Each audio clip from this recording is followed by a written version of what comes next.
Hello and welcome to the Animo podcast. I'm David Clarke. Today I'm talking to two of the most powerful people in South African wine. Anne and Pieter Ferreira have been involved in South African wine at a really high level since the mid-80s. Pieter is the cellar master, is the main man at Graham Beck since its inception in the early 90s. Anne was there for 19 years, pounding the pavements and spruiking the gospel. Anne has made her own wine and got Pieter to make it for her. The Pieter Ferreira Cap Classique. We touch on all of those aspects of their lives, what to look for in a glass to drink bubbles out of, why they love bubbles, what's the future of bubbles in South Africa, and what wine they are drinking. Please join me for Anne and Pieter Ferreira.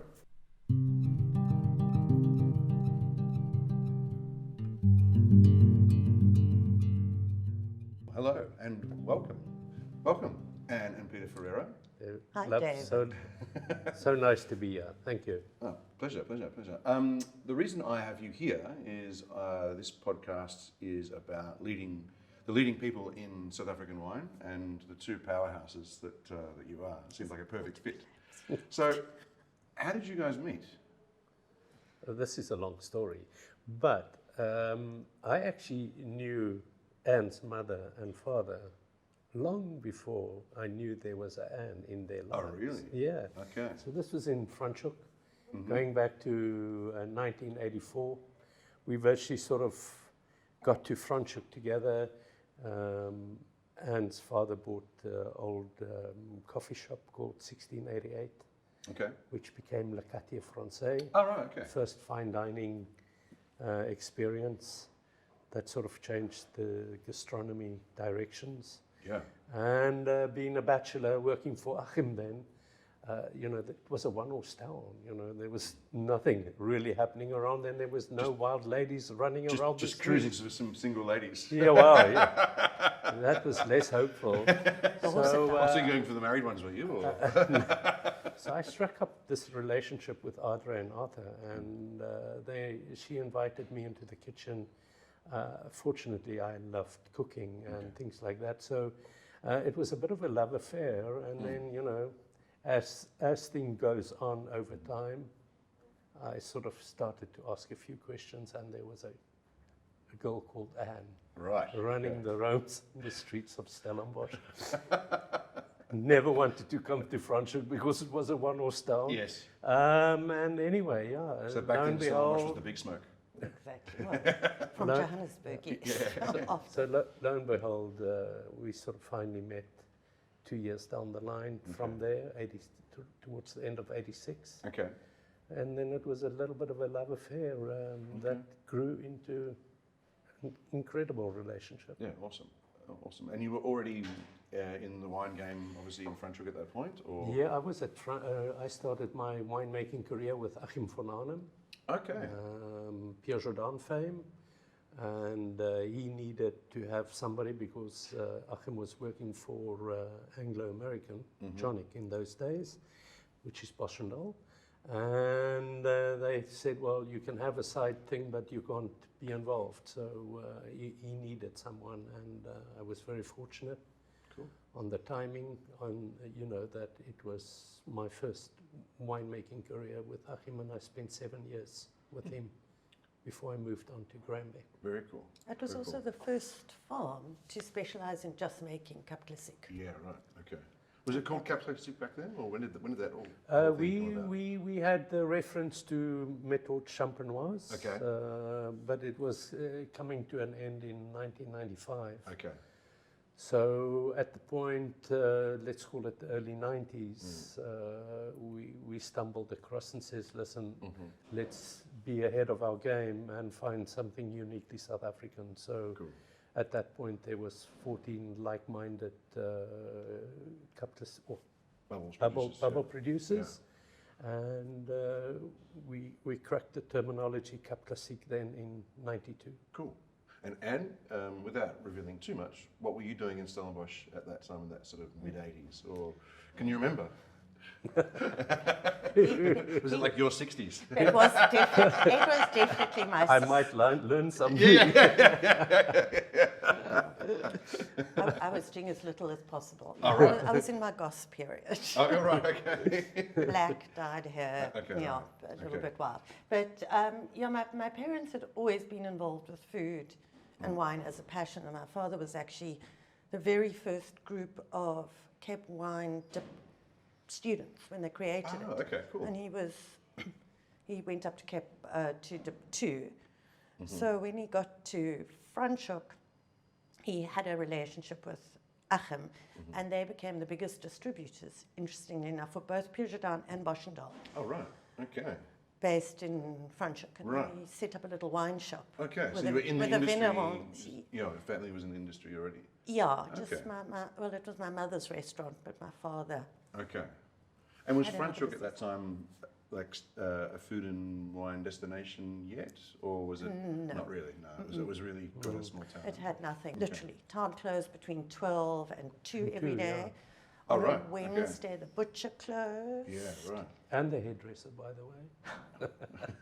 We had, no. One horse down and the horse had died. There was Okay. nothing. Right. So it was just, my mom had changed the restaurant to Le Quartier, and the style of food she was cooking was Nouvelle Cuisine, which at that time was very, Yeah, Smart yeah, and absolutely. chic. That was cutting edge. and she'd come from France. So, but it did definitely put Franschhoek on the map. It changed Yeah. things. And then when my mom passed away, my dad sold the restaurant to the hucksters who started the hotel, and then of course Margot. So it's created this influx like Very cool. any place does. Yeah. Yeah, but it's obviously So, had a yeah. massive transformation since then. Yeah, huge. I mean, unrecognizable. Yeah, very cool. And then Bubbles itself, what sort of led you guys to Cap Classique or sparkling wine, method champagne wines? What was the? I mean, you've dedicated your lives, your adult lives, essentially to it. Yeah. What was the sort of? Can you remember the? Well, you know what, being working for a specialist, all we did, eat, sleep, drink. But why did you work for the specialist? Was that just a sheer coincidence? Sure, or? absolute Okay, coincidence. so yeah. So and you've learned to love it rather than. you had to really focus on things. But the beautiful thing is, it was a focused opportunity, Yes. and Bubbles grew part of me. I mean, it consumed my sort of last 40 years. It's quite a technical. But pursuit, I think isn't it? and So it's you sort have of, to. There's a lot of information that you have to. there's so much. Yeah.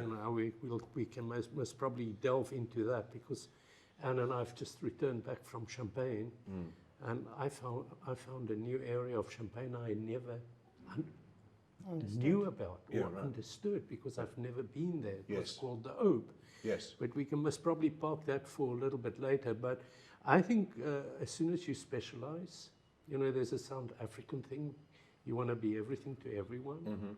And those days are numbered. I definitely, and I was just really fortunate that from day one, Bubbles was my speciality. Okay. I had the opportunity to work in Champagne during my early Achim years. Okay.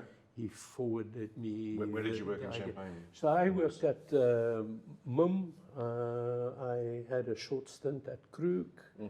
I worked on the research side of Moet en Chandon, where we made microvinification. They were trying to clone Pinot Noir looser clusters, so we had to compare the various clones Oh wow. in understanding where those Pinot Noirs can grow better, with less disease impact. And then I was once at a grower champagne in Bouzy called Georges Vessel. Okay. And so the love has always, the penny dropped in the very early days. And were those stints back to back, or was that multiple trips? or- multiple every year on year. So Oh, it was okay. for the vintage. Oh, okay, right. We So you would go go, to vintage. yeah, at go a and certain- vintage, Okay, yeah. right. Yeah. Okay. And you know, and then obviously when I joined Graham Beck, he says, you know, knowledge is power. And I had the opportunity to do study visits to various other bubbly producing countries, the Franciacortas, you know, the Cava country, Spain, and, you know, been into the US, still go to the UK. So, yeah, it's just, yeah, hence my name Bubbles. Yeah, you know. yeah. And what, were you just forced to love it because he was so into it? Is that? No, no. So I mean, it's interesting because Pieter actually has no winemaking background, which is quite unusual. But for my 18th birthday, You brought that up pretty quick. I did. Yeah. Unlike me, no. It's not a secret. Sorry, I did grow up in a house that loved wine. Yes, yeah. So my obviously. father exposed us to a lot of stuff. Yeah. Including, and I know for my 18th birthday, we went through 12 bottles, which were a small breakfast. So I was lovely. writing Lovely. of Spanish Cava, Segura Vida, at that time. Okay. So I've always, loved bubbly. And then, of course, Pieter being the logical, working with bubbly, I spent a lot of time at the farm. And at that time, the farm was really small. I mean, hand remouage every day. And as Pieter says, you know, once you're in it, you're in it. But I managed to do 2 harvests, but one in Burgundy and one in Bordeaux. Never a bubbly harvest. Yeah, right, okay. Cool. And then... But it's definitely the wine we drink all the time, most of the time. Well, it seems to be the constant in your lives, essentially. Apart from each other, obviously, but yeah. Maybe one can replace the other occasionally. And so when did you guys get married? What year did you get married? If you don't know, that's... No, 89. 89. Okay. All right. Okay, cool. May 89. And then when did you start at Graham Beck? Was it around about the same time? No, I joined Beck's, my very first contact with Graham Beck was in early 1990. Oh, okay, right. And then I joined in August full time. Okay. Jan Boland Coetzee once stopped at me at Pierre Jordan in Franschhoek and said, listen, would I like to consult with him? He's just met an incredible businessman and, you know, his idea is to produce sparkling wine. Because Jan was the convener to put up the project together for Graham Beck. And I thought, well, you know, at that point, you know, as long as it doesn't interfere with my job at Achim, you know, consultancy sounded quite smart. Yeah, quite fancy. And then, and then just before Easter, that April, Jan then had Johan Wessels, which was the architect, and 2 engineers and myself there to meet this man, Graham Beck. And it all happened. Everything all happened. Yeah. And it happened quickly, or were you, were you nervous and standoffish? Oh God, I was so you were nervous. I didn't know how to tell Anne. You know, I said, listen, we're going to move. Yeah, by the way. It's not like, you know, this is it. He says, well, you know, welcome to the family, just like that. Yeah, it was just a handshake, which was very, you know, Graham Beck-like, you know. And was he a man that you could sort of say no to, or was he just yes sir, or what was the? Well, I think at that point I was also up for a new challenge. Okay. I was with Achim for 7 years. I know it's not like the 7-year itch. Okay. It's not like the 7-year itch or something like that. But I just felt I was really ready. Achim was extremely demanding and quite tough in the later years. Yeah. To be quite honest, that's no secret. Cool. And obviously, again, opportune moment. Timing was perfect. I was up for the challenge, and who knew we could develop Graham Beck to where it is today. Yeah. No, but you know, Pieter and I got engaged in Champagne. No, I did not know that. Yes, that's very important. Say that one more time. So I said, Pieter and I got engaged in Champagne. I'd actually been working in France. I'd au paired. And then I did the harvest, and then Pieter met me, and we went to Champagne for the first time. Okay, very cool. Yeah, So I first was time about together. 12, I Okay, think. nice. First time, Together, yeah. so this was in '88. Yeah.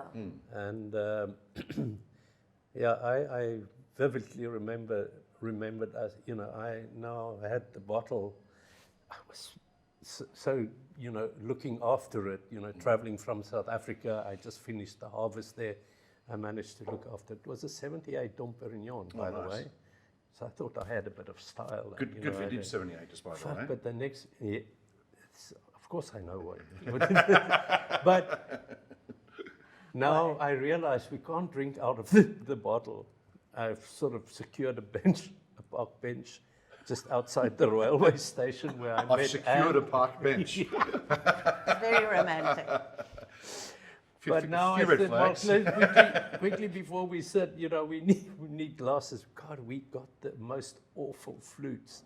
It had a lip and things like that. But yeah, here we are. That's it. Obviously, you did Somehow something it right. worked. So we went back to the park bench, and it was all over from Yeah. there. And So. we actually went to Le Cahier for lunch. We had no money, Nice. but we managed to What did you sell to I know. they could afford your lunch? half of him. Yeah, right. But I and it was, must quickly tell you, selling something, I must tell you. So now we're married, and Anne's mother had incredible copper pots, Oh, okay, nice. Yeah, which yeah. she always cooked in. And, you know, it is most probably the ultimate cookware, or, you know, that you can use in cooking due to the sort of heat distribution and just the charm of it and the stories. And so Anne says, well, you know, on our next visit to Van Expo or something, we're going to stop in Paris and we're going to go to the Hellerin, which is the place where Anne's mother used to frequent and buy her pots. And I said, well, I don't have money for pots. She said, well, we don't need 2 cars. So today when you come to our home True and you story. see the pots hanging, those 6 pots, that's my car hanging there.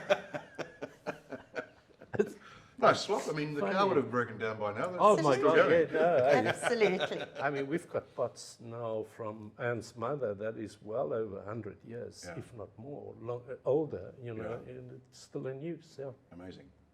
Amazing, amazing, amazing. So the Graham Beck establishment's fascinating. So what did they see in South Africa that promoted, do you know what the reason was, or what they saw here? What was the I mean, apart from your good self, obviously. Yeah, no, you know, it's, I don't think, you know, the story goes, when Graham Beck bought the farm 40 years ago, actually, this year,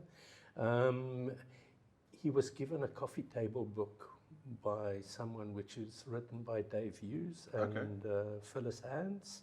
It's like a huge coffee table book. And he paged through the book and he found there's a whole chapter on varieties in South Africa. So he got his farm manager then, Alec Leroux, and says, come, bring your Lucky Stuyven, because he was smoking Lexington, but the 30-pack. So, and he always had a pencil, and that was his notebook. Right.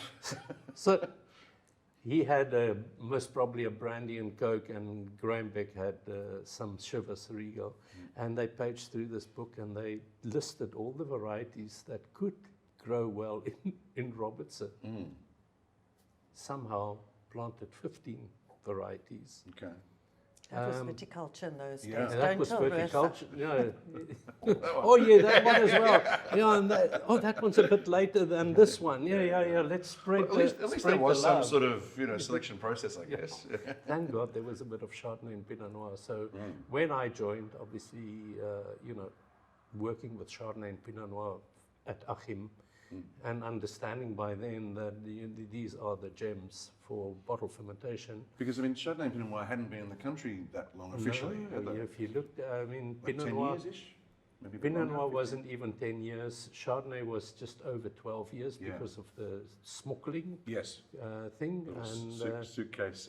suitcase and under berets and Yeah, things right. like that.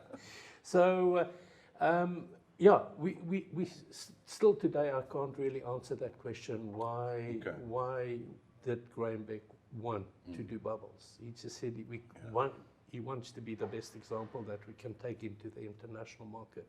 So a lot of viticultural school fees were paid over the years, but today I think you just have to look at the industry of Cap Classique. There is well over 30 producers buying fruit out of Robertson these days. So I think it does tell you the story. Yeah. Viticulturally, well, we can go into a lot of detail. You know, we've But why is redirected. Robertson? I mean, Robertson. I mean, that point's an interesting one because it seems sort of from an outsider's point of view and from a not necessarily a layman's point of view, but Robertson is a hot, dry area, Well, I mean, and then you look at Champagne, you know, sort of the marquee region for sparkling wine in Yeah. the world. It's not really hot nor dry. Yeah. How do those things I think reconcile? Yeah, how does it reconcile? I think global warming was better understood in Robertson in the early years already. Yes, it's a warm climate, but we could embrace our viticultural approaches to rather use the sunshine to our advantage. Yes. And Well, that's you quite a know, not mature to- approach back then, because obviously, I mean, most places sort of just copy and paste and hope it works. Yeah. Whereas that seems to be a bit more.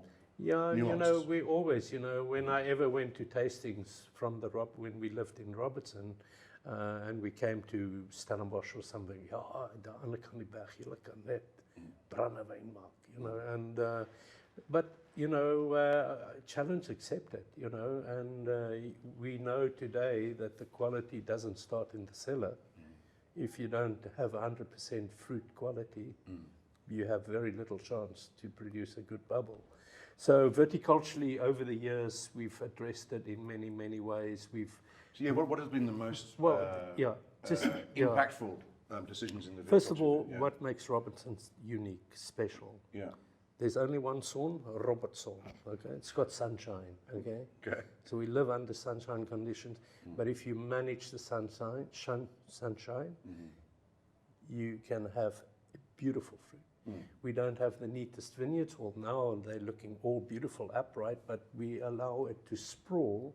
So we create a double shading canopy, so we can grow our grapes in the shade, ripen it in the shade. We then have the highest natural occurrence of limestone deposits, which is, chalk-based, but it's dolomitic because it's so much older than Champagne. We're going back 450 million years. Champagne's 120 million years. So when you're saying only, you're talking about sort of the South African winelands. That's like the biggest in that area. Obviously not. You just okay. No, it's not the only place. With the highest. Yeah, but it's the highest natural occurrence. Okay. So it's called sort of the strip. If you take the lime factory and you look on a Google image, which is just on the other side of Rooiberg, it runs towards Swellendam. So it runs through towards Dani de Wet and towards Bonnievale and those areas. Okay. And thirdly, it's the huge diurnal shift. Okay. We can comfortably or uncomfortably have a 40-degree day by day, but at night we will be less than 20. It's a 20-degree shift minimum. And why is that important? And you know what? That gives the vine respiration and transpiration. It transpirates during the day with photosynthesis happening, ripening the fruit, and then at night they actually want to recover, draw some reserves, and prepare them for the next warm day. Yeah. And then they respirate. So it's not necessarily the temperature during either of those, it's the difference between them. It's the difference which is the importance. Now, we on a continental shelf, so hot air rises in the valley of Robertson, and then it sucks the prevailing wind from the coast, which, you know, as the crow would fly, must probably be about 50, 60 kilometers away.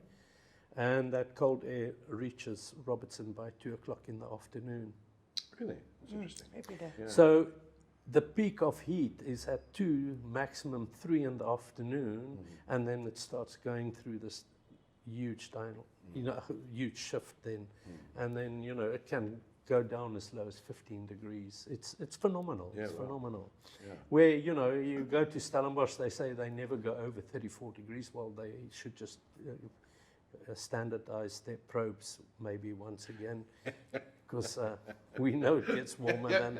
But at 34 degrees at night, it's only 28 or 26. Yes. Because of the maritime now, the coastal belt, sets it more moderate. Yes. But they have less time. It moderates that shift, doesn't it? Moderates that shift. Yeah. So. Okay. But so that's the. And so, did you have to move out to Robertson in the early 90s? I think the other thing that Peter neglected to mention is that also Robertson understands how to manage water. Okay. Because of the low rainfall that they have. So these are irrigated vineyards, and then it's always been irrigated. Sure. And how to, which is something that I think now with global warming, other areas are starting to have to learn to do. Yeah, as or such. it's becoming it's becoming an issue. Yeah, very cool. And so, how long were you living in Robertson for? 19. Yeah, about 20 years. 19, 20 years. So all of the 90s and essentially all of the first decade of the 2000s. Yeah. So when the farm started, were you involved in Graham Beck at that time as well? What was your role there? I was actually working at Lamotte. Okay, right. And with Jacques Borman. And then when Graham Beck told Peter he's got a job without knowing that he's had an interview, they took me along as well. Okay. So I got involved with the marketing and PR. And so in the beginning it was just Peter and me. Right. Literally doing everything in a very small team. And there was an accountant that Graham Beck had brought from the mines. He had 3 horse farms in the area. Okay. So we moved onto the farm. Okay. And I mean, in the first year Peter made the Brut, the cellar wasn't finished. It was done under the stars. And I think it was 1,000 cases. Yeah. And now it's what? Of 6 or 12? No, that was 12 in those days, And now it's a few more than that? It's a little bit more than that, yeah. What is the annual production of Graham Beck? 2 million bottles. 2 million bottles. Crazy. And we still stand proud about it. The beauty and the success of the Graham Beck brand is consistency and continuity, having the opportunity to work with perpetual reserve. The attention to detail is mind-blowing. It's really, and if once we start looking at our research and R&D work, it's even more spectacular because we take samples to Champagne, which they haven't even thought of doing type of things. Okay. And so, I think we surely are leading by example. And, I'd rather lead by example than follow by example. So it's important. And really, it does teach us, for Anne's brand, it teaches us exactly, where do we find and source our fruit, because we've been at it for so long. Yes. But 3 decades of knowledge is not nothing. Certainly not nothing. I think also something like Graham Beck's management style with all these businesses. I mean, and as Peter said, he drank whiskey. Was you've got the job, do it. Yes. So empowering. There was never interference. So Peter had complete carte blanche as if it was his farm. Yeah, and you know what, Dave? It's really interesting.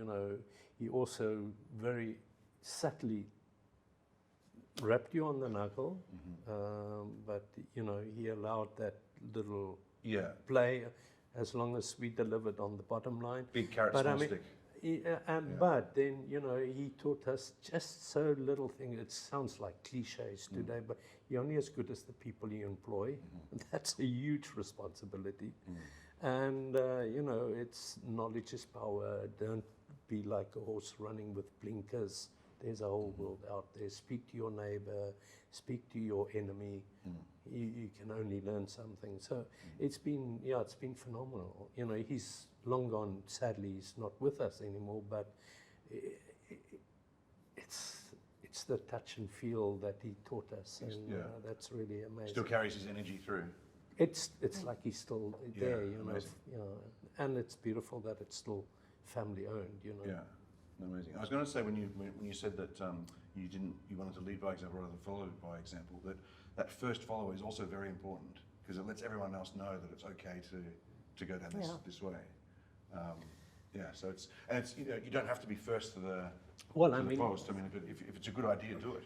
You of know? course, no, for sure. I mean, if you really look at,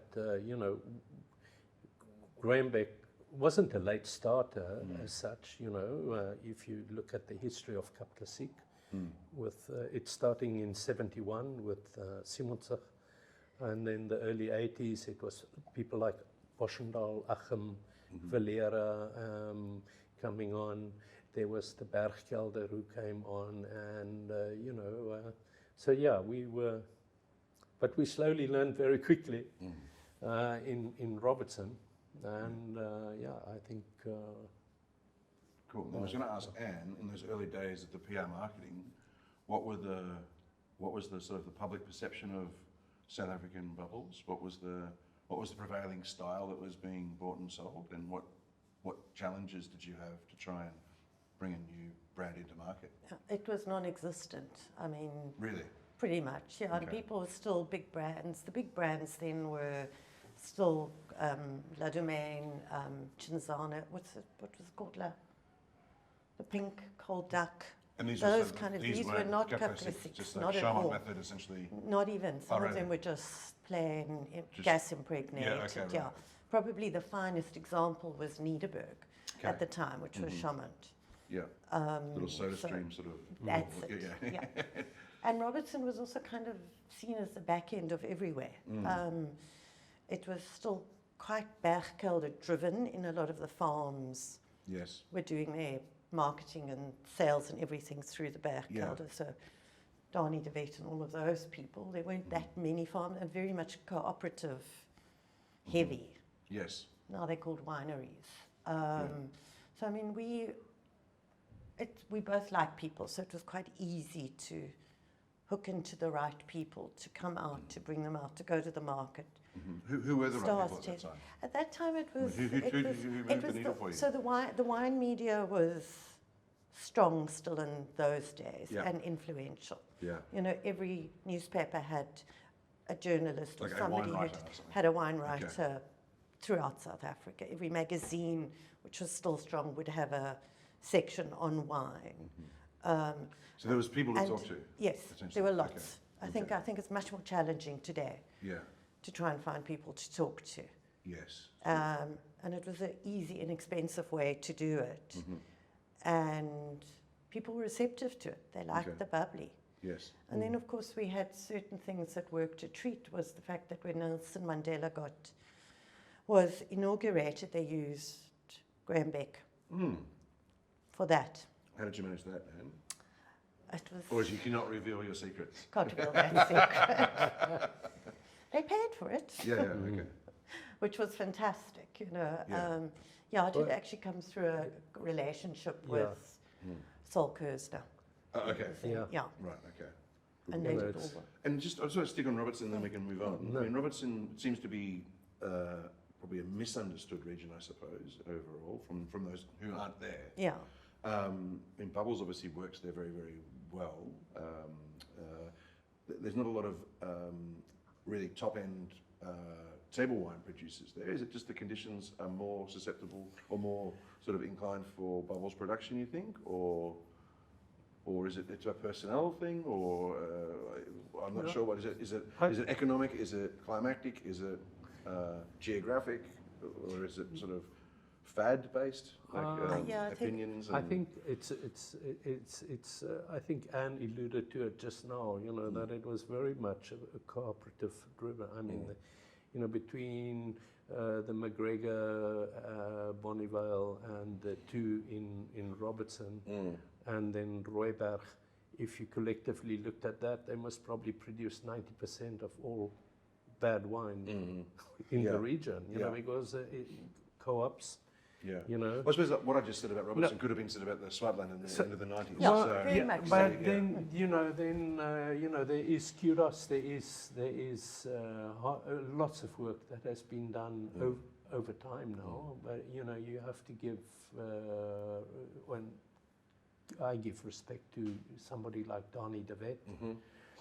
I think in the later years you've got the Brouwer family, Springfield. Yes. that is really So De Wet's off changed in the Springfield, I mean, dynamics. they're the two names, Yeah, that, and sort of the two exceptions to the rule, I and guess. then, you know, Arensig maybe. and then I think Arensig, he's- but then also, you know, we have to applaud people like Van Looferen, family operation. Yes. Yeah, well, you No, know, smashing it, absolutely, yeah. you know, they deliver at a price point. Very few of us can actually do that. Yeah. And But you maybe, know, is it those are- Robinson's maybe more set up in terms of the I So think- culture and the, I think it's to it's do historic. that sort of rather than... I think there's a lot of potential in Robertson, but I think culturally and historically, it's still very much family farm driven. yeah. Still people delivering grapes to wherever, Yes, less and less. Yeah. I mean, less of a vineyard of- approach, sort of more, I grow Yeah, grapes and then yeah. give it to the person who makes the Whereas- wine, who gives it to the person who sells the Absolutely. wine. And, whereas when, you know, people like Adi and Eben them started in the Swartland, and then I think what really turned the Swartland, apart from them, was the revolution. yes, the camaraderie. Yeah, Yeah, and putting that on the map. yeah. You know, it's suddenly made them sexy. And the fact that people, in particular, I think somebody like Eben and Adi, having great personalities. Yes. Yeah. Yeah, they're charismatic. They're aren't very charismatic. Yeah. Whereas in Robertson, there's a massive lack of charisma. of... You're going to be... They're nice people. That's what she said, not me. They're nice people. But it's just, I mean, I got involved with Robertson Marketing. I was Yeah. on the board. And along with Bonita, who I employed, we started the Wacky Wine Weekend, which became the biggest wine festival That's right, that was huge, yeah. in South Africa. And the reason yeah. we actually started it was not because we wanted a wine festival. It was frustration with trying to work with people who didn't understand that the most important person was the buyer out there, and that they had to get them to Robertson and make them drive past all the other wine routes. Yeah, You had yeah, to provide something. It's very hard to get someone to buy something if they don't know it exists. Yeah. You know, Exactly. It's really hard. and the other thing that they did in Robertson was they closed at 12 o'clock on a Saturday, Okay. and on a Sunday they were closed completely. So closed for the rest of the day from 12? Yes. Yeah. So you'd have to go out there essentially for breakfast or brunch to Yeah. have a glass of wine and then... Yeah. Sorry. And then guys. you couldn't, and geographically the farms are quite far from each other, so Okay. it wasn't Yeah, like you yeah, could yeah. squeeze in two farms in the 3 Yes. hours that they were open. Yeah. And on a Sunday they felt that they needed to rest and go to Well, day of church. rest, So yeah, you fair know, enough. you try and Yeah. explain to them, and there are a lot of people who need employment who you can. Mm. So that's literally how Wacky started. I said, we're doing something. You all have to do an activity that's interesting and fun. Yeah. We'll see that the people come. Okay. So I think we had 11 wineries on board the first year. What was that first year? What year was it? Oh, Roughly, I don't just to be exact. Is it in the 90s or the 90s. late Okay. 90s. Late Okay. 90s, Oh, so yeah. you've been there sort of 10-ish years by then? Yeah. Okay. So it was. So you weren't rocking in, you know, and then 6 months in you're... No, well, what I did do also was we did two other things which I was very pleased with. And I like to say it was me, but we did a wine festival. Not a wine festival, we did a media day. And the first one we did was actually on Viljoensdrift Farm that nobody had heard of. But up until then, anything they did was always in the Cully de Wet Centre, which is this like yellow clinker brick place with no lights and no windows, no. Okay, so essentially it's a prison. Or- Yeah. So I took It it. sounds like my primary school. Yes, exactly. that person. Yeah. So we took that outside. Yes. And we sat outside, and I instructed every winemaker had to talk. And I also said to them they weren't allowed to talk about their wines. They weren't allowed to tell you the pH. Or Oh, right. They had to tell a story. You couldn't read the text No. sheet. Okay. They had to actually try and be Yeah. somebody. Charismatic. Yeah, Yes. but it was a very nice. So I think that was quite an eye-opener. Very fortunate because Michael Fridjon actually agreed to say something, and in his erudite way, he did it brilliantly. No, he's a beautiful speaker. I mean, he's fantastic. So he's that excellent. also, He's the easiest That- podcast I've ever done. It was essentially It's all I Michael, did was, "Hi Michael, how are you?" Yeah. And then at the end I just said, "Thanks very much, Yeah. Michael. No. It's been a pleasure having you." He's like, "Just let him go." It was, I'm a huge fan of Michael. So, and of course, him saying what he said just made everybody else who we'd invited sit up and go, yeah, wow. okay. And Yes. what we'd done Yeah. is we'd put it outside, the river was there, you could see the vineyards, you could see the mountains. So it gave people a concept of Bit of context about where they were. Yes. Okay. And then a few years later, we actually did another one, and we brought in 40 people, because there were that many Yes. from all over. And we did it, if you go through the tunnel to Montague, Yes. the mountains had turned. Just for the day? Or? No, they turned. Twinkies. Just for Anne Ferreira? Twinkies, just for me. They turned specifically I mean, for you've got some pretty good skills. I know, I have. Yeah. So Yeah, be between careful. So it was actually amazing because the river had washed away yet again, and so between Graham-Beck and Springfield, Yes. we built a bridge and we created another outdoor area, Yeah.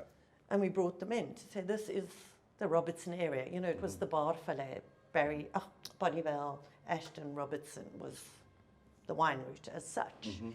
And I also got them all to bring wines that were experimental or that they were doing that people wouldn't taste, and we did just red wines, Okay. which for an area that had been perceived as a non-red wine area.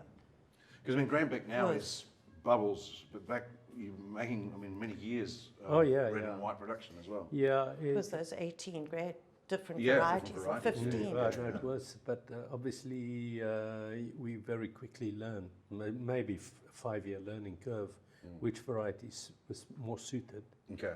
and not. And, we then obviously diversed a little bit in the 94, 95 era. We made a very successful red blend for Tesco's in the UK. It was just the markets were opening up. Okay. We were just Were you in charge of that as well, or were you just in charge of I bubbles? was in charge of Okay. total production. Right. And my God, it's like being in a Smartie box. You're Yes. juggling, looking for the yellow Smarties today, and then tomorrow you have to look where's the blue ones. Yeah. And we sort of didn't lose focus because bubbles remains my ultimate sort of love in winemaking. But we realized, we couldn't be everything to everyone. But then Graham-Beck acquired the historical Bellingham farm in Franschhoek. Okay. And that added sort of to insult to injury because now we had 2 cellars. Yes, we moved more and more still wines to the Franschhoek cellar, where Charles Hopkins were, and then eventually Erika Obermeier.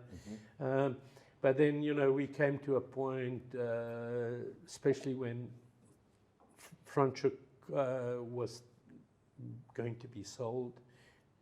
I just told Anthony one day, Anthony, we only want to do bubbles back in Robertson. It's And we're what year, known for when it. was this? That was we approached him in 2014. Okay. Actually, it was a Vin Expo year. We met in Bordeaux, and So he had. It took you 24 years to it's build up the courage to.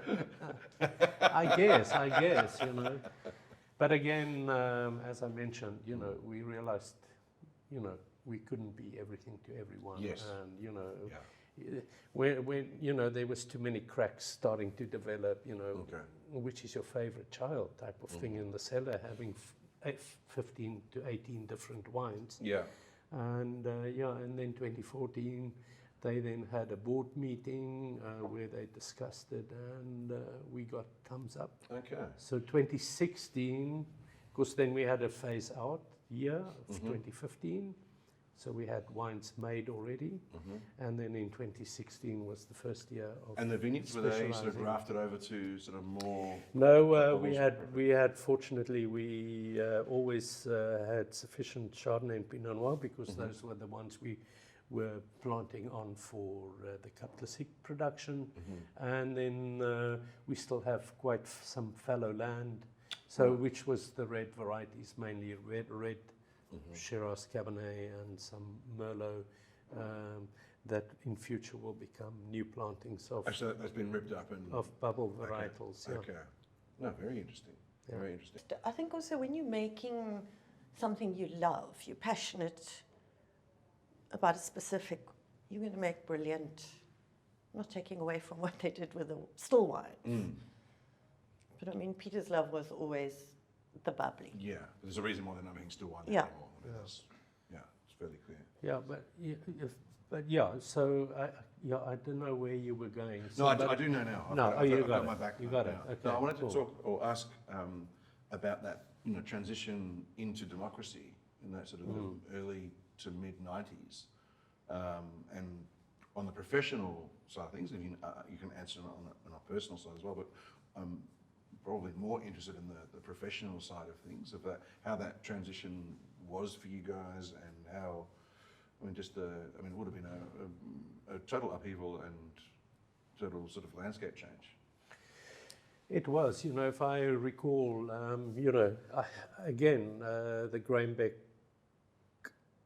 pure gut instinct that he knew by the time he was putting up a winery that the markets were going to open up quite soon. He was very astute. He knew many people in high sort of ranking places. Yes. In September, it was September '93, we launched the Brut at the Silles Oud. Yeah.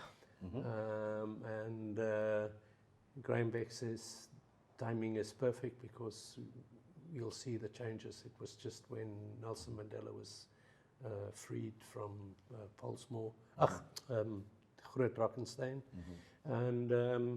and then obviously our wine was selected for the inauguration of Nelson Mandela, and really that was an overnight sort of real Game changer. game changer. Okay. And you must It probably was- can add a little Yeah, bit more. I think to that. it was absolutely. 92, 94 was Chaos. phenomenal. Yeah. In many ways, and people felt so buoyant. And of course, what happened for the South African wine industry, is that particularly the UK market opened. Okay. So that was. Well, prior to that, was it just mostly domestic? It was pretty Yeah. much only. In those days, you couldn't even buy KWV unless you had a quota. Yes. And you were a farmer. Yeah. When they were Okay. selling internationally, Yes. I think to Canada and places like that. Mhm. But we were the pariah in many ways. Mm. So, Yeah. and in those, 94, the biggest market became the UK, but it was the supermarkets. Mm-hmm. So it was the Waitroses, M&S, those people that were Okay. the important people. Yeah. And then on the production side, Peter, was there a shift in how that was run, or? No, I think we always had a sort of a 5-year plan, which we still constantly revisit plans, because things changed quite dramatically. Yeah. Reassess the 5-year plan every 6 months. It's really important. Yeah. It keeps you on top of your game. The success of the UK market in the early 90s, or 93, 94, 95, was really, I think South Africa was just so happy to take wines back into the international market. We've come out of the dark sides of Africa, but we were sort of really forced to play in certain price point blocks, which, I think was a bit of a mistake. I think we were all just too happy to be in the international market, but we had to sell our wine at £5 a bottle. Yes. So we got the stigma of, South African is cheap and cheerful, Yes, there's no quality involved in it, or fucking how hard you work anyway, you're not going to reach. That journey, for me, looking at one brand, where we were just so happy to be in. Yeah, so if Sainsbury you or could go back in Marks time, and would you maybe, is that one of the things We you would maybe have said, do listen, differently put our slightly? foot up and be a little bit more proud about the price point quality ratio. Anyway, so that journey has taken 20 years to change. And all of a sudden now, we're not the cheap and cheerful £10 bottle anymore. Thank God it's taken by Prosecco. But at least we can get a little bit of money that we can bring home. You know, we have social responsibility. Yes. We have so many things, we have to reinvest into our own success. We're not getting the checkbook from Graham Beck anymore. And you nor know, nor from the government. well, let's don't even there's go no- down They that don't give us route. lights No either. sort of governmental subsidies or No, No. no. for agriculture or God, especially then for, never. for, And for wine. Yeah. they would rather just take a little bit more than Yes. you know, even Yeah, giving yeah, you yeah. a smile back. Yeah. So, you know, that has, but the game changer was definitely, you know, being allowed back into the international market, and I think, you know, we're in a good space. But it sounds like you'd, you know, and thanks to obviously Graham Beck's, as you say, foresight, you were ideally placed to take advantage of that. I.e., you weren't sort of burned in a way of 20 years of, you know, history or you know, culture. You could really sort of embrace it and be quite flexible. And you know, you asked about volume-wise, how did production and things changed? Obviously, having had space for still wines, it was just more and more taken up by bubbles. So the infrastructure was there. It's not like we had to make another huge investment. Yes. But you get to critical points, and you know, when you get to a certain price point or volume, then it's that next step is a huge step. But we've managed to convince the custodians of the brand, the family, and you know, we've happily moved with the trend of our growth. So Cool. we've got a fairly bright crystal ball we gaze into. You know, Yeah, I mean, sometimes it's hazy. 40th, You know, 40th anniversary this year of them buying the farm. Is that correct? buying the farm, yes, Yeah. and the brand will obviously next year be 34 years in terms of production years, because winemakers speak in years of the vintages. Yes. So yeah, it's a beautiful journey. Very, very cool. Dave, the other thing besides the Mandela story, and you know, Mandela is still so loved in the world out there. I mean, wherever we travel, and you know, I went to in 2004 the very first time to the U.S. market. We had a bit of wine already in Anthony's garage in Kentucky. Lo and behold, we didn't realize how difficult it was going to be to sell out of Kentucky to other states. But anyway, anyway, long story short is I quickly changed my strap lines and things like that, because, you know, as typical South African winemakers, we quickly talk about the pH and the blend percentage to the exact thing, and we realized, hang on, we've got a gem, we've got a story to tell. Nelson Mandela. Yeah. My God, oh, as soon as you brought out, you know, this wine was used at Nelson Mandela, it was sold to Gunston. Tomorrow, that wine is on the shelf. And it was so rewarding in many ways, and that is the US market for you. If you, whether you're tasting out of a little shot glass or a very dirty wine glass that has not been rinsed since yesterday, but the guy likes it, tomorrow it's on the shelf. It's a done deal. So it was really rewarding in that way. And in 2007, I had the first opportunity to work in Chicago, beautiful city. I didn't know the sort of history and the sort of politics behind, but I presented to a sommelier who bought for 3 restaurants. They were a little group called the Republican Restaurant Group, and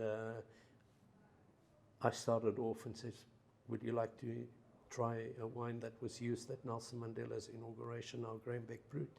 He says, stop right there. I love this story so much. I've got the right clientele. From tomorrow, I'm going to serve it by the glass.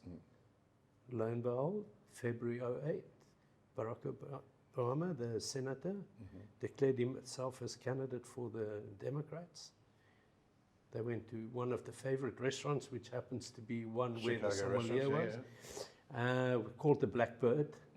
And in the Salon Privé, all his family friends were coming together for spending a celebration evening.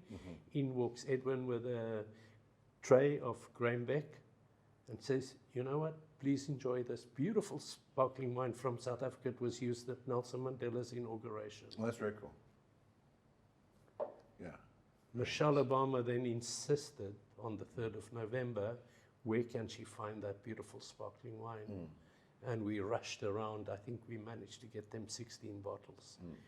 We couldn't make any contact. We had to go to flippin' some state police security around this corner and that corner, drop it here, walk away type of thing. Yeah.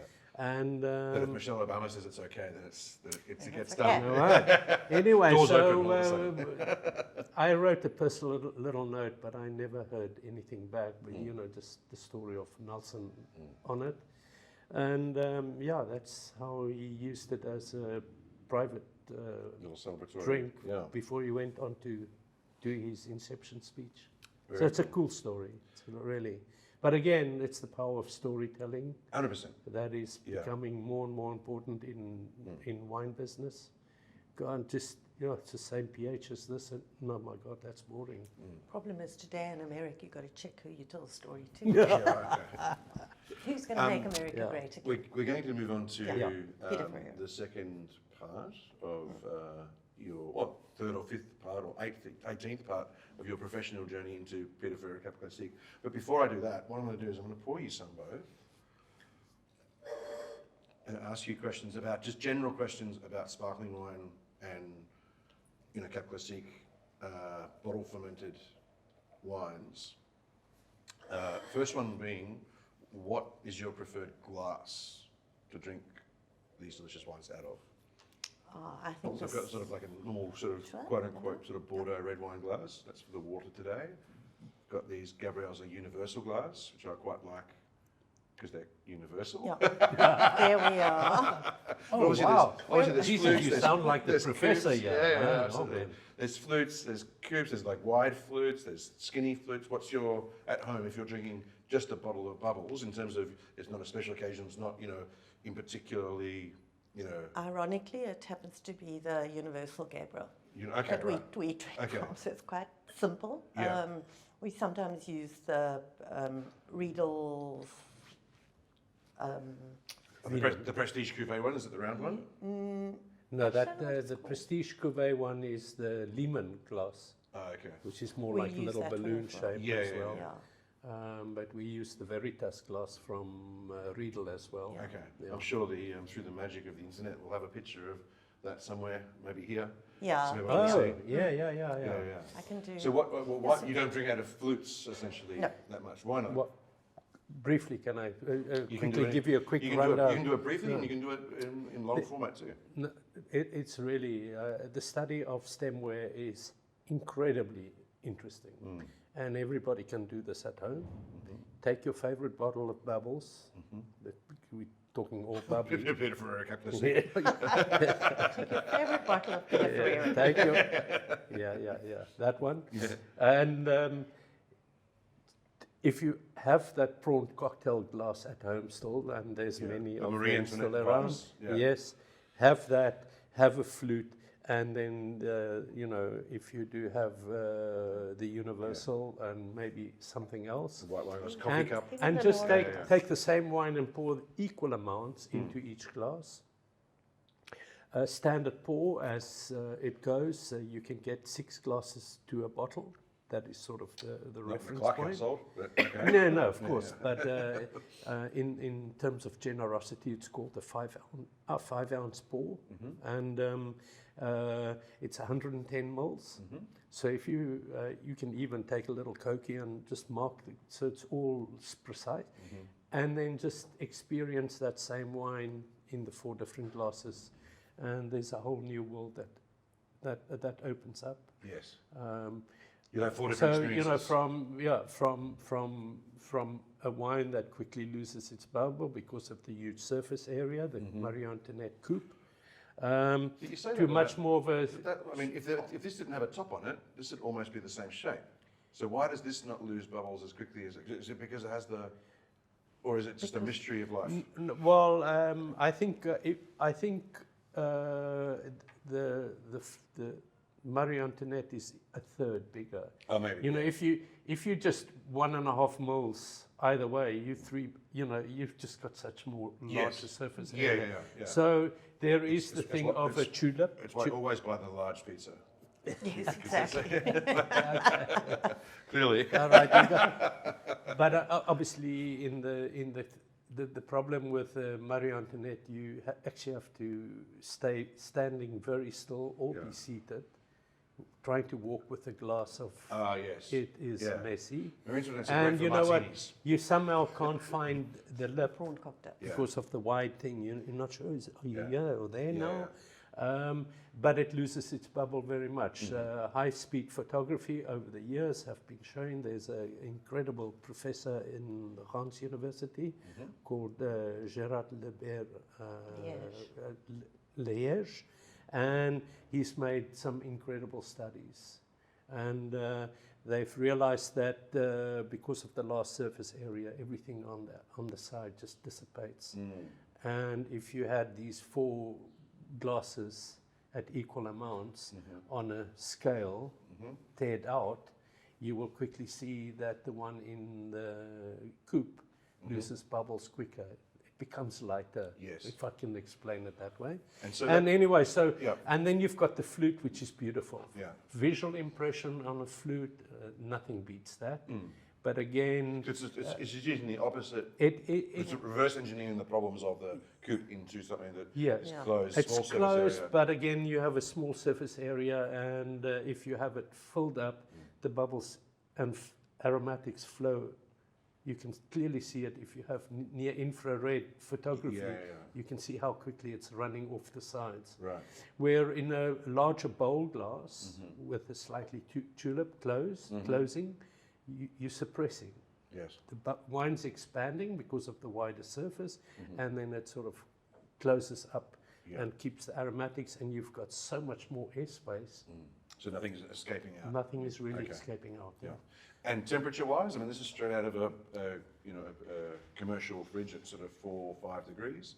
Obviously, different bubbles probably require, different aged bubbles require different temperatures, but I always prefer it rather colder than warmer, so Yeah, straight out it's of always the gonna get fridge. warmer anyway, It's isn't it? always going to get Yeah. warmer anyway. But it was interesting in Champagne now, we were being served champagne a lot warmer than they previously used Okay, to that's interesting. serve it, I think another psychology of in the glass is that it then becomes a wine. Okay. Yeah, so not I don't just know a glass of bubbles, it's actually got a... It has A a, distinct it's something character that we do to celebrate and then we put it down. That's an interesting take. Yeah, I hadn't thought of that. Yeah, That's and in interesting. fact, I think these Lara glasses are brilliant Yeah, I mean... for the price and the quality and what they do. Yeah, I think, they're very Dave, one more thing about Yeah. stemware. Probably the most important, obviously size does matter in many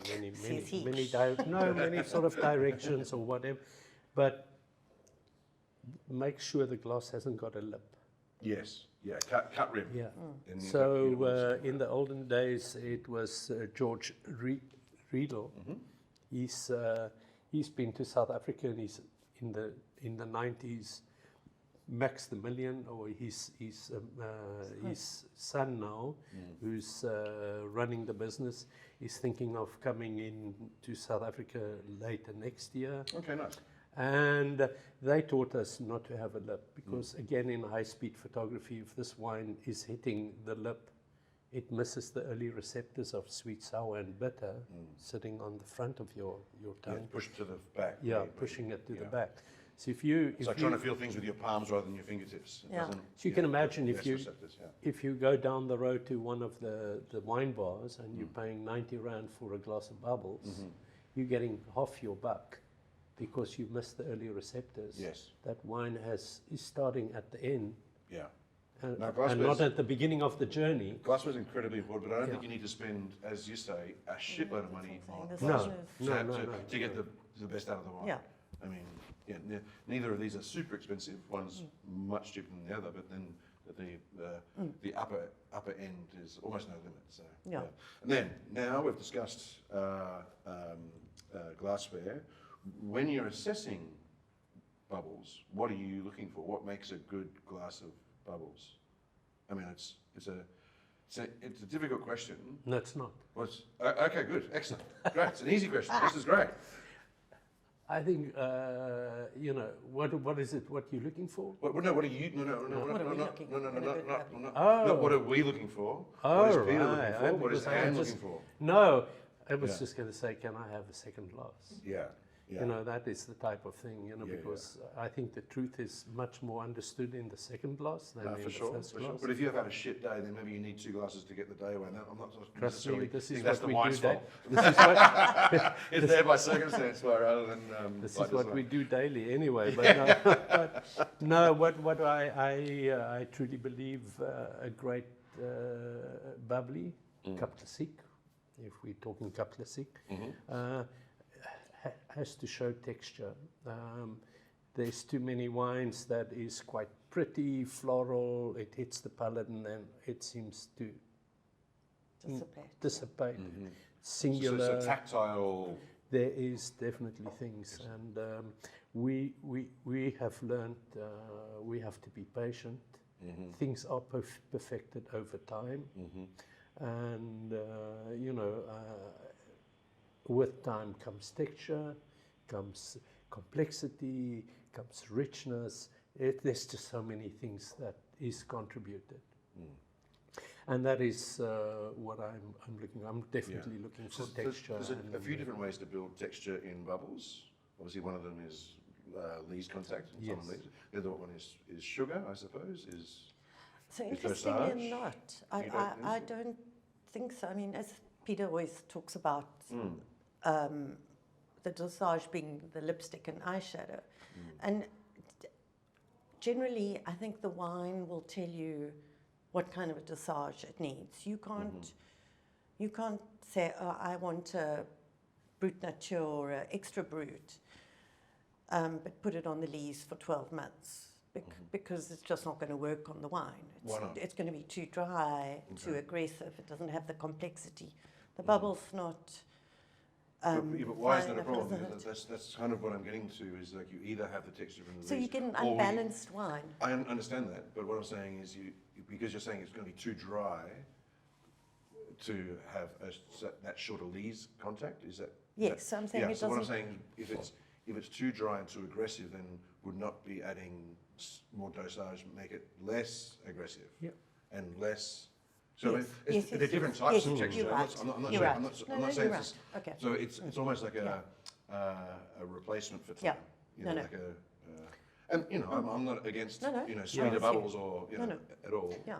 But the least- is there any other ways to build texture than those two main?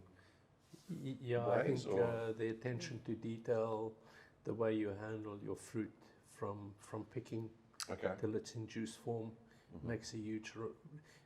Just by splitting the fractions from the press, Right. when the press is going on to pressing, So free where run you- to where you pressing. have Yeah. free run to quality to press fractions, Okay. and you keep it separate. Right. You can quickly dial in exactly what you want to do. Right.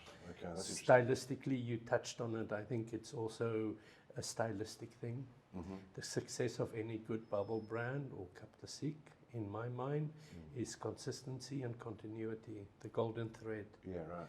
Yes, we can show vintage variation and we can talk about it because it's an influence from Mother Nature. So Pieter Ferreira is always going to taste like a Pieter Ferreira. Grahambeck's always going to taste like a Grahambeck. Yes, of course, and Veuve that's why Clicquot we is always can going to taste like a Veuve Yeah. Clicquot. And That's why we Roger, can et cetera, stand et cetera. side by side Yeah. and not infringe, because again, it's the thought process that goes in.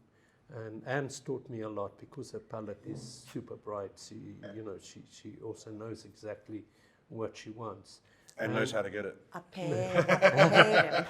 No, but it is really stylistically, we have to understand we're either going to go the fresh route, we're going to go the more oxidative route, but which has got room everywhere. I like freshness. It's a spectrum. I Isn't like it? purity. Yeah.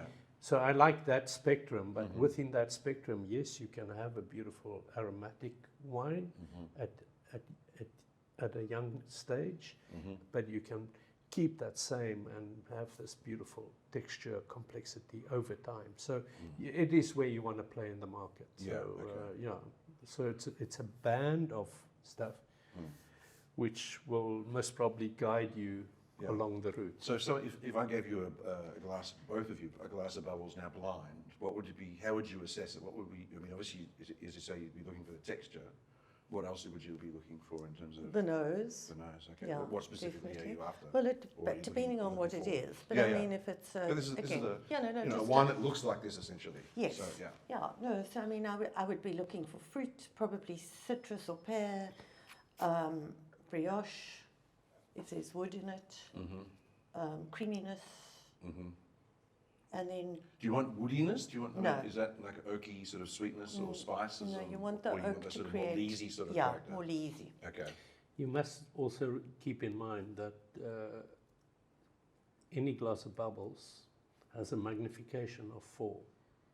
Okay.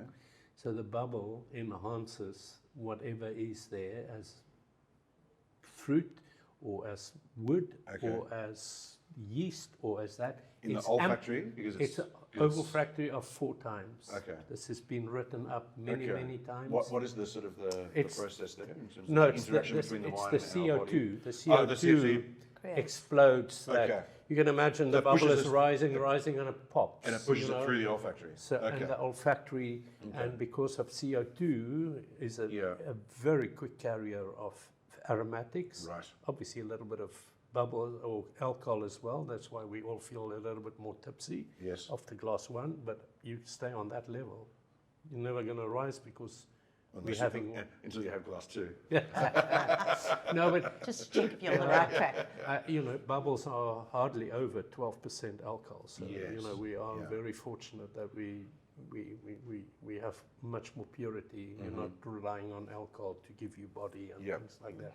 So we have to rely on so many other things, which is the fruit. The source of fruit is important. The way you handle your juice. And how you make your selection, and the boss is tougher. Yours. We will start with 7 components, and if we only take 3, we only take 3. Yes. And then, I think what we prefer is time on the lees to develop that beautiful aromatics and texture. And the texture. Okay. And the mousse, the bead, the fineness of the bubble, is that something that you assess as a quality thing, or is it a stylistic thing, or a bit of both? No, quality Okay. through and through, Really? definitely. Okay. And the Okay. finer the mousse, the better the quality. Okay. And generally, again, that comes with lees time. Okay. Is there any other Whereas- major factors in fineness of the bead or fineness of the mousse, apart from these time? Or is it? No, you know what? In some respects, everything affects everything else. Yeah. No, completely. yeah. It's a build-up of many, many things. But again, I think the divide happens much earlier in the winemaking process than later. You've been to so many wineries. We all give you the same BS story: cold ferments, minimum handling, less movement, gravity, things. Yes, we all do that. And the only Well, welcome to Woodstock, by the way. Yeah. It's always outside. Sorry. It's your It's local, your local helicopter. it's the only My local police helicopter. yes, the one and only one. Yeah. They found you guys. No, I think the point you were sort of building up to make is sort of the early decisions in the process have much more, magnified. because it's about the size of the bubble, definitely. Yeah. If you can imagine, we build 6 atmospheres of pressure within that single bottle. The car you drive has got 2 bars air pressure in the car, in the tire. Yes. This is 6 atmospheres, and you can imagine in fermentation it's a very aggressive sort of action. The bubbles is all over, but then over time, the 6 atmospheres, the bubbles just relatively squeezes within each other. It's far more intricate over time. So obviously it's compressive. It's much more compressive. You can imagine if you kept under atmosphere at 6 atmospheres, Yeah. relatively things must become smaller. Yes. So is that the sort of... And that is really, We're going down in the ocean and that sort of a little bit pressure. like that. Yeah. So you can imagine the younger the wine is, the less integrated the bubbles is. Okay. So that could also have an influence Is on that the normal size time of the in bubble. bottle rather than time in lees? Or are they, I mean, obviously there's some crossover. But once you degorge and then, put the cork in and let it sit, does it start that process again? Or does, 5-6 years on time and lees give it a massive head start in terms of that sort of compressive... And you must help me now, because we've just out of champagne now. That's one thing I've definitely learned. There is a maturation period versus aging. So it takes a while to come back to sort it. of élevage rather Anyway, than aging. yeah. Okay. So what is more important? Maturation is the time on the lees. It's maturing, it's gaining amino acids and things like that from the lees and in the yeast. And then the aging starts when the final cork is on. Mm-hmm. So we definitely, I love sharing as much information on our label to express when the final cork went in. And because it's a vintage, people can have that little report. Oh wow, 6 years on the lees. Now it's only 1 year on cork. It's still beautifully fresh. This wine is showing beautiful freshness for the moment, so it's got potential to age. And the wine geek out there that loves maturing wines or has a cellar to mature wines, it's an indication for them. So there's maturation and aging, and I think it's a fine line where you take that one. Yeah. Okay. Cool. Thank you, guys. About what's to look for. Now let's start talking about this project. And you are the owner, proprietor, the principal. principal, director. Talk to me about its inception, and I mean we kind of know where the name's from. I think we can have a stab at that.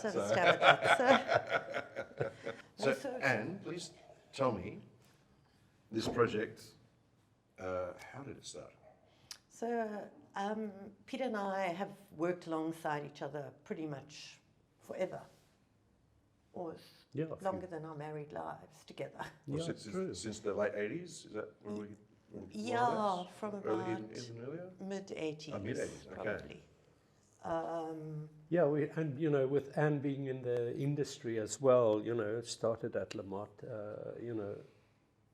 she was completely switched on exactly, what she was good at. And we've worked together.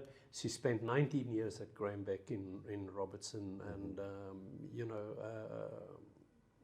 and then ventured still in the wine business, but, on different projects. So, we've been working side by side, most probably longer than we married.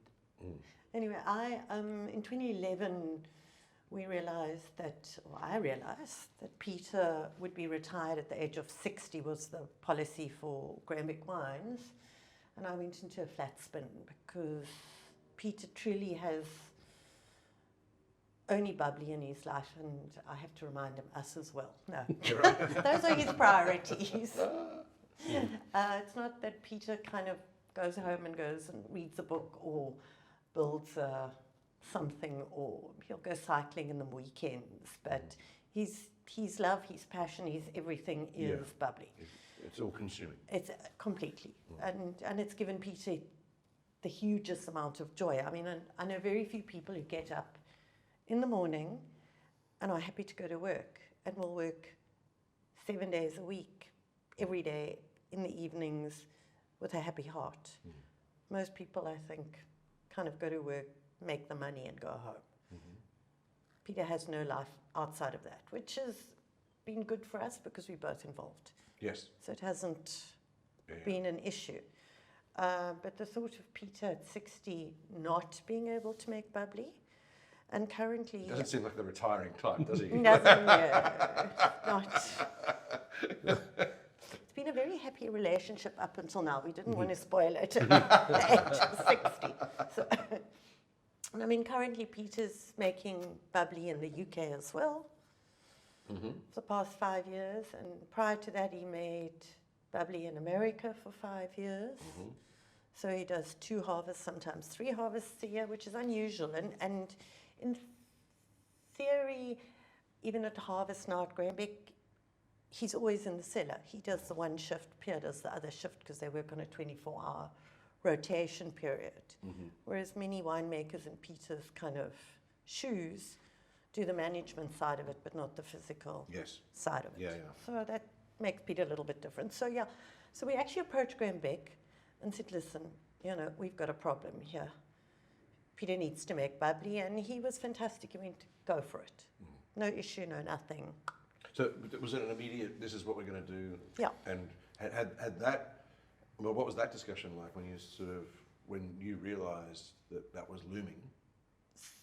We said, well, And we this- need to talk to Graham Beck to Yeah, see. yeah. At that time, But I mean, was the only option to do this? We have to continue it somehow, so we're going to create a brand and... yeah, there wasn't, And pursue it. unless Graham Beck was going to keep him on, Yes. or Peter wants to move somewhere else. Yeah, But, okay. Peter's been given ownership of Graham Beck. Mm-hmm. Graham Beck didn't know how to make wine. Yeah. He believes in Peter, the family have. So for Peter to swap for swapping didn't make sense. Mm-hmm.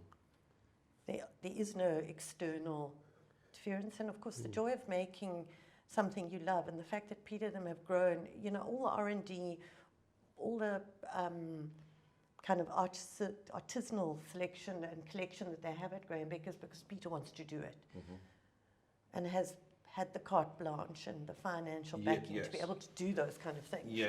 So for us, it both, was... Both it the was, drive and the permission. Yes. Yeah. Which is unusual in many companies. Mm-hmm. Of that size, especially, yeah. Yeah, completely. And I mean, Graham Beck used to talk about the bottom line up, or Jewish maths. But so for us, so it was, what do? We make our own. And we approached him, and he was very cool about it. We were also at that time, John Loebscher, who'd worked for Peter, had gone to Steenberg.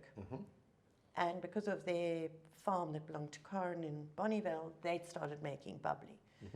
So it wasn't, but at which Graham Beck also gave his blessing too. So it was never a big thing. So in 2012, we started our first vintage. I took my retirement annuity and put it in the project. Okay. So, and then in 2013, we added a rosé to it. We knew that So you started with this the Blanc de Blanc. this cuvée, yeah. Yeah, so Peter and I are quite, we know exactly what we like when it comes to Cap Classique or Champagne. Stylistically, purity, we'd like to be the best example of a Cap Classique in South Africa, but also the best alternative to Champagne, Okay. if that is what you want to drink. I mean, Yeah. we're respectful of Champagne, we love it, it really is our holy grail, but I think we can make as interesting, as beautiful wines here. And we also then just decided we're going to make wines literally that we will drink. If nobody else drinks it, doesn't matter, we'd be able to plow through it. Yeah. And so texture, as you said, for both of you was quite important. Yeah. So was lee's time sort of a non-negotiable? Yes. Is that? Well, Yeah. yeah, just to add to that, because things changed when Graham Beck passed as well, and we always felt the last thing I want to neglect is Graham Beck, and we decided, well, if retirement was going to be there, by let's call it 2018, the first at 16 will just be 6 years on the lease. It's a nice little interlude. At 60, I retire and I can really concentrate on my own thing. But they've shifted the goalposts. It's become 65. So at the point, And when you're 64, it'll become 70, and when you're 69, it'll become... well, it can help pay the Yeah. bills, type of thing, So, but it was just, I think it was just a natural thing, but we quite liked what happened with time on the lees. And it's also quite a unique selling point for Anne. And the quality is really incredible, you know, this. So it was a natural progression with the 6 years, because we felt, well, then it's really ready for the market, and you know, there's no real infringement, Yes. and there's we're not a stepping culture on of that. aging Cap Classique post sale. Like, you have to do all the, if you want to have a wine that is of a certain age, Yeah. you need to release it at that At as point. close to that age as possible. Yeah. Because you're not going to. Yeah. There's Yeah. not the culture of people, you know, cellaring bubbles essentially. Completely, and I understand why, because unfortunately, I mean, for the actual winemaker, and we know it, is I mean, the cost involved in making a Cap Classique is huge. You know, it's the bottle cost is more, the time on the lees is everything costs Yes, more. it's more So technical. There's more processes. There's more. Yeah. There's more interactions. So it is the most expensive wine, and it's not like you can, you know, well, you could bring it on the market 12 months after if you wanted to. Yes. But it's just, we really wanted something that we believed in. And I mean, Peter, you've spoken to me before about the importance for lees aging, especially in Cap Classique under South African climatic conditions. Maybe speak about that a little bit more in terms of you're talking about, because you obviously warmer weather here than more classical sparkling wine areas. You have to pick early. Yeah, sure. In terms of the sort of the approach is, we normally harvest around, it could be anything between 85 days and 90 days after flowering. And you know what, it's really interesting then in 10 years or 15 years ago in Champagne, they only harvested after 100 days of flowering. That was the date set by the CIBC. Oh, that was the go-ahead date, essentially. And you know what? This year, Champagne harvested at day 88.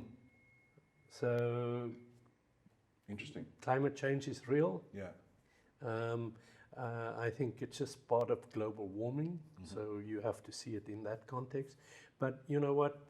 We have relooked at the row directions, which gives us more shade over the arc of the sun. So we've studied the arc of the sun, and that's how we decide on our vineyard rows. And then we have the sprawling effect. We know if we can grow our grapes in the shade, we have purity, we have brightness, we have acidity, that diurnal shift we spoke about.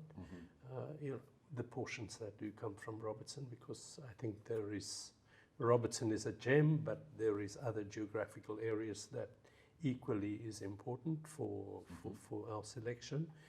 And then, yes, we pick as quickly as possible.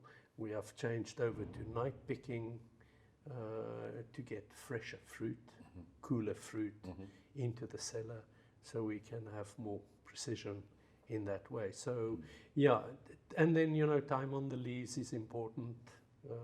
We've chosen the route that way, and again, you know, there is maybe 2 other Cap Classiques that can talk of minimum 6 years on the lees.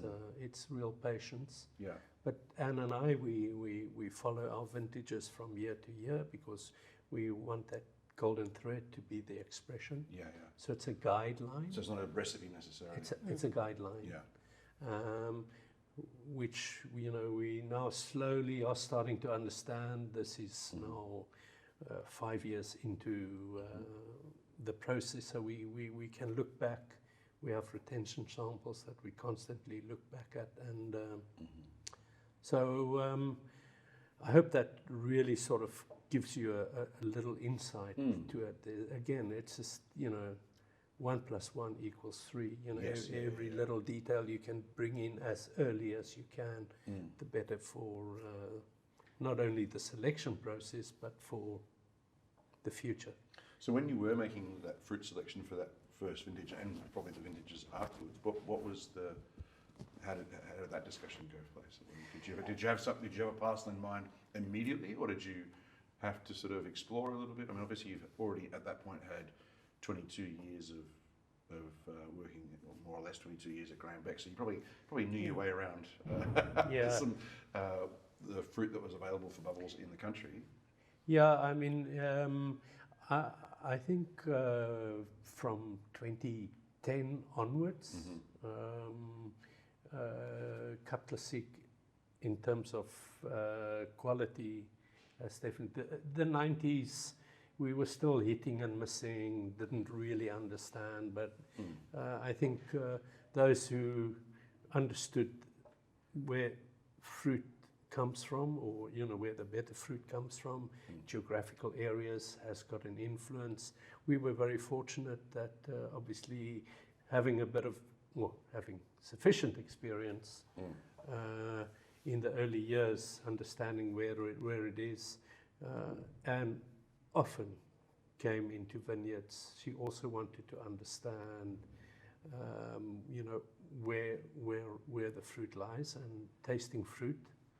Those were the little portions that we started to identify together. No, very cool. And then the rosé, how did that? What was the?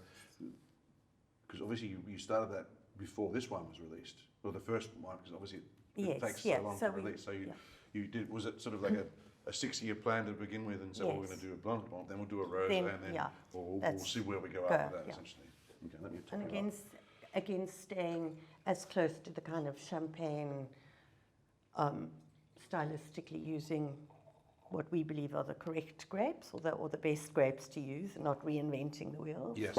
Chardonnay, Pinot Noir. Yeah. As much as you've got 20 odd years or 30 odd years of, I mean, they've got a couple of 100 years of expertise. Under their belt. You don't just dismiss that straight away. Yeah. No, it was. I mean, at Cyclones on Saturday, I had a Chenin Petnat. And I'm love Chenin, but this wine, the phenolics, it was just, and again, Pieter. Just not your vibe.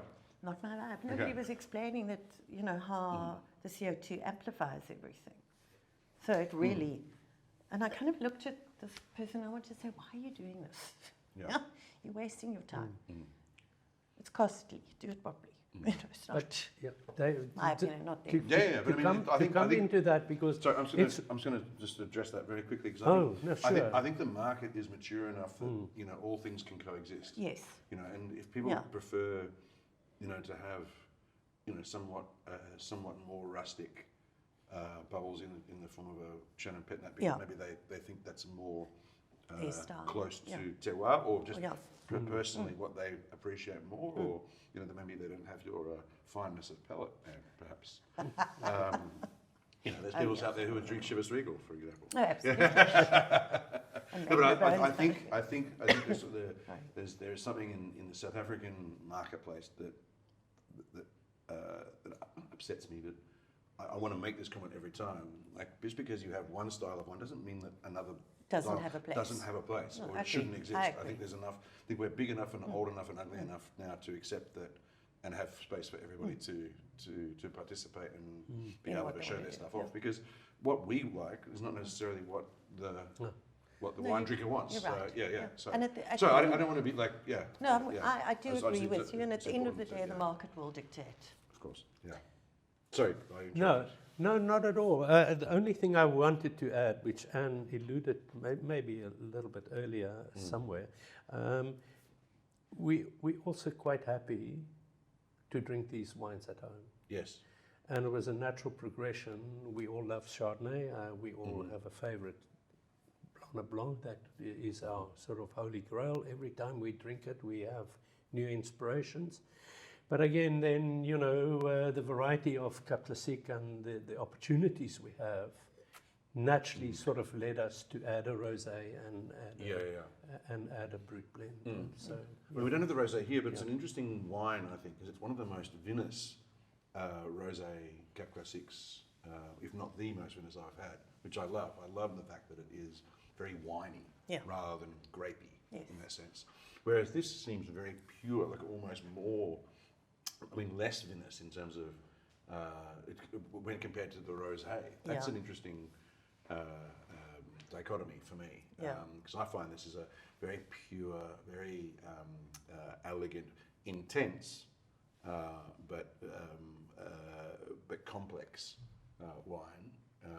So it's a sort of a singular, powerful, but very precise wine, whereas the rosé has this sort of uber complexity and the layers of different flavors, maybe not as intense and direct, but covering more bases.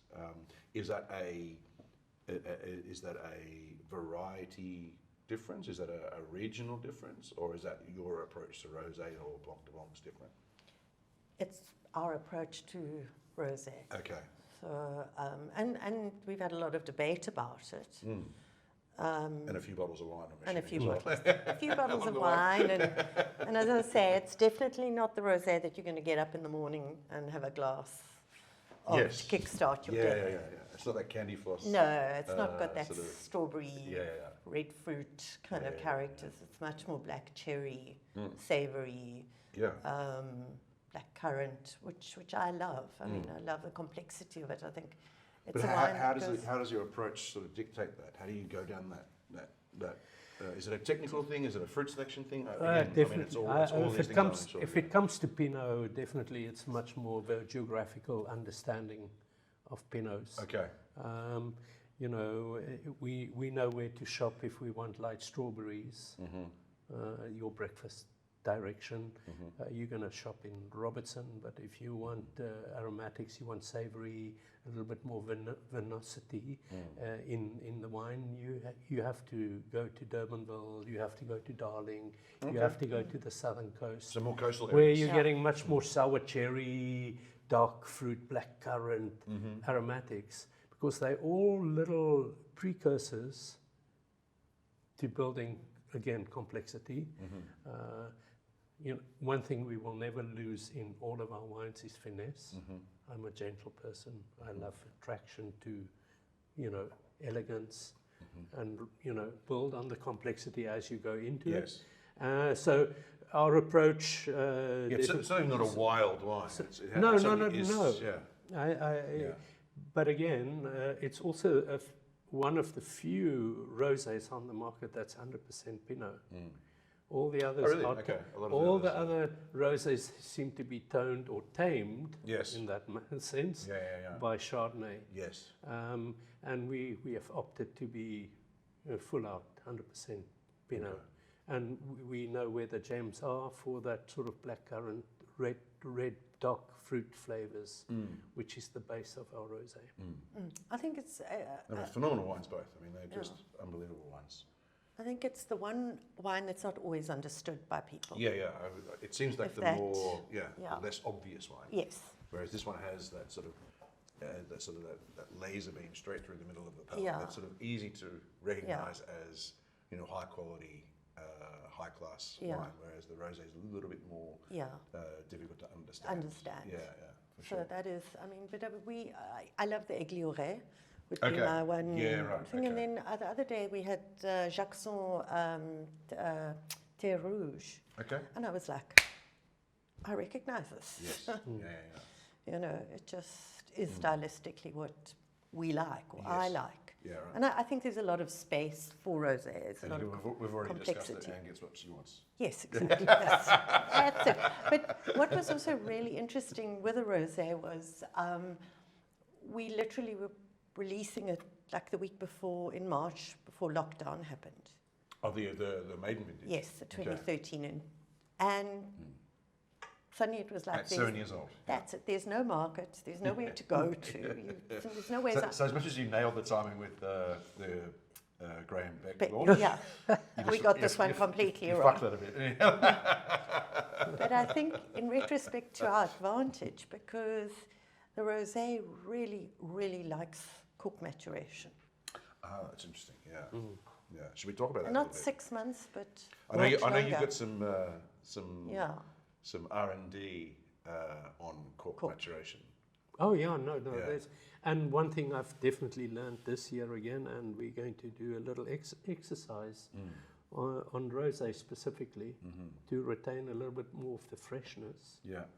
even if stays the same time on the lees, is after year 4, After the Four- fourth year on lees. yes, or during 4 years on the lees, Yeah. we're going to turn the bottle down, upside down. Okay. Wow. So we have the So you yeast reduce now the- in the neck, so we're reducing the surface area of the lees contact. So the last 2 years will be And the lees much is now, softer. remember we have a permutation through the crown cap. yes. We now know there's a permeability in the crown caps. Okay. What the yeast does, it sits on there, so it's allowing no aging. Okay. So it No cannot, oxygen. no oxygen can come through because the yeast is suffocating Yeah. the oxygen. And in that way, time will tell, but it is Sorry. Yeah. one of the little tricks that we will definitely use to retain freshness. Is it possible to graph on a sort of like a time scale on the x-axis and on the y-axis sort of flavors from lees aging? Is it sort of like this, or is it sort of? It is. this? It's definitely. Or It's is not. it's not a straight line. No, I'm assuming? it's not linear. Okay. It is definitely more logarithmic, Okay. especially in the early stages. Okay. And then you get to sort of what's versadigen? Saturation. A point. saturation point Okay. It just sort of tapers where off. it tapers off slowly, slowly, slowly. Okay. What literature has taught us, which I've had a different experience 10 days or 2 weeks ago, which I'll tell you quickly. But if you analyze Meunier, which is one of the 3 famous grapes out of Champagne, which we all seem to be using these days, it has a saturation around 2.5, maximum 3 years. Right. So it's early. Right. And you can understand why non-vintage champagnes contains a hell of a lot of Meunier, Okay. is to bring it quicker ready for the market. That's interesting. Okay, so if you analyze Pinot Noir on its own, you have most probably, let's call it 4 to 7 years, Yeah. where Where it sets a plateau. it sets a plateau. Yeah. And then Chardonnay is interesting, it's 6 to 9. Yeah. Right. Okay. So now if you've got Blanc de Blanc, Yes. we comfortably know 6 years is absolutely perfect. So all other things being equal, which they never They are. never are, yeah. But a Blanc de Blanc and a Blanc de Noir with the same years on lees, as long as it's sort of post 3 or 4 or 5. So it's, the Blanc de Noir is going to have more of that lees, show more of that lees character than Exactly, the Blanc de Blanc. no. Okay. But then That's again, interesting. 2 weeks ago in Champagne, we had a opportunity to meet up with the Meunier Institute. Oh right. Yeah. Okay. How many of So those guys are there? so cool. They are 12 producers Okay. already, Very cool. and all they do is Meunier. They are Meunier specialists Yeah, out yeah. of Champagne, and Yeah, they yeah. found a little niche. I'm assuming Igor is sort of a little bit involved there, or no? No, he's not a member Okay. yet. But anyway, we went and we arranged a morning with them. Oh, very cool. And, we all went there with the idea, oh God, we're going to taste a 12-year-old Meunier. It's going to be shot. It just was popping. Not the case. Not the case. So, it's a misconception, but it's a guideline. Yeah. So, depending on your blends and things like that, you Yes. know where you can build longevity and where you have to be looking at aging on cork rather than aging on lees, Cool. type of thing. So, it's really fascinating. No, very cool. But yeah, people who tell me Meunier doesn't age, well, there's news for them. Yeah. Go and visit the Meunier And it's good news. Institute. It's Yeah, not- it's No, great. it's wonderful. It's- But also, Yeah, if you look it's- at how they work in their vineyards, everything, their whole philosophy, yeah. it's amazing. It's Yeah. exciting. Kind of So- turned my head. We've talked about the past and the present, the future, both for Pieter Ferreira Cap Classique and South African Cap Classique.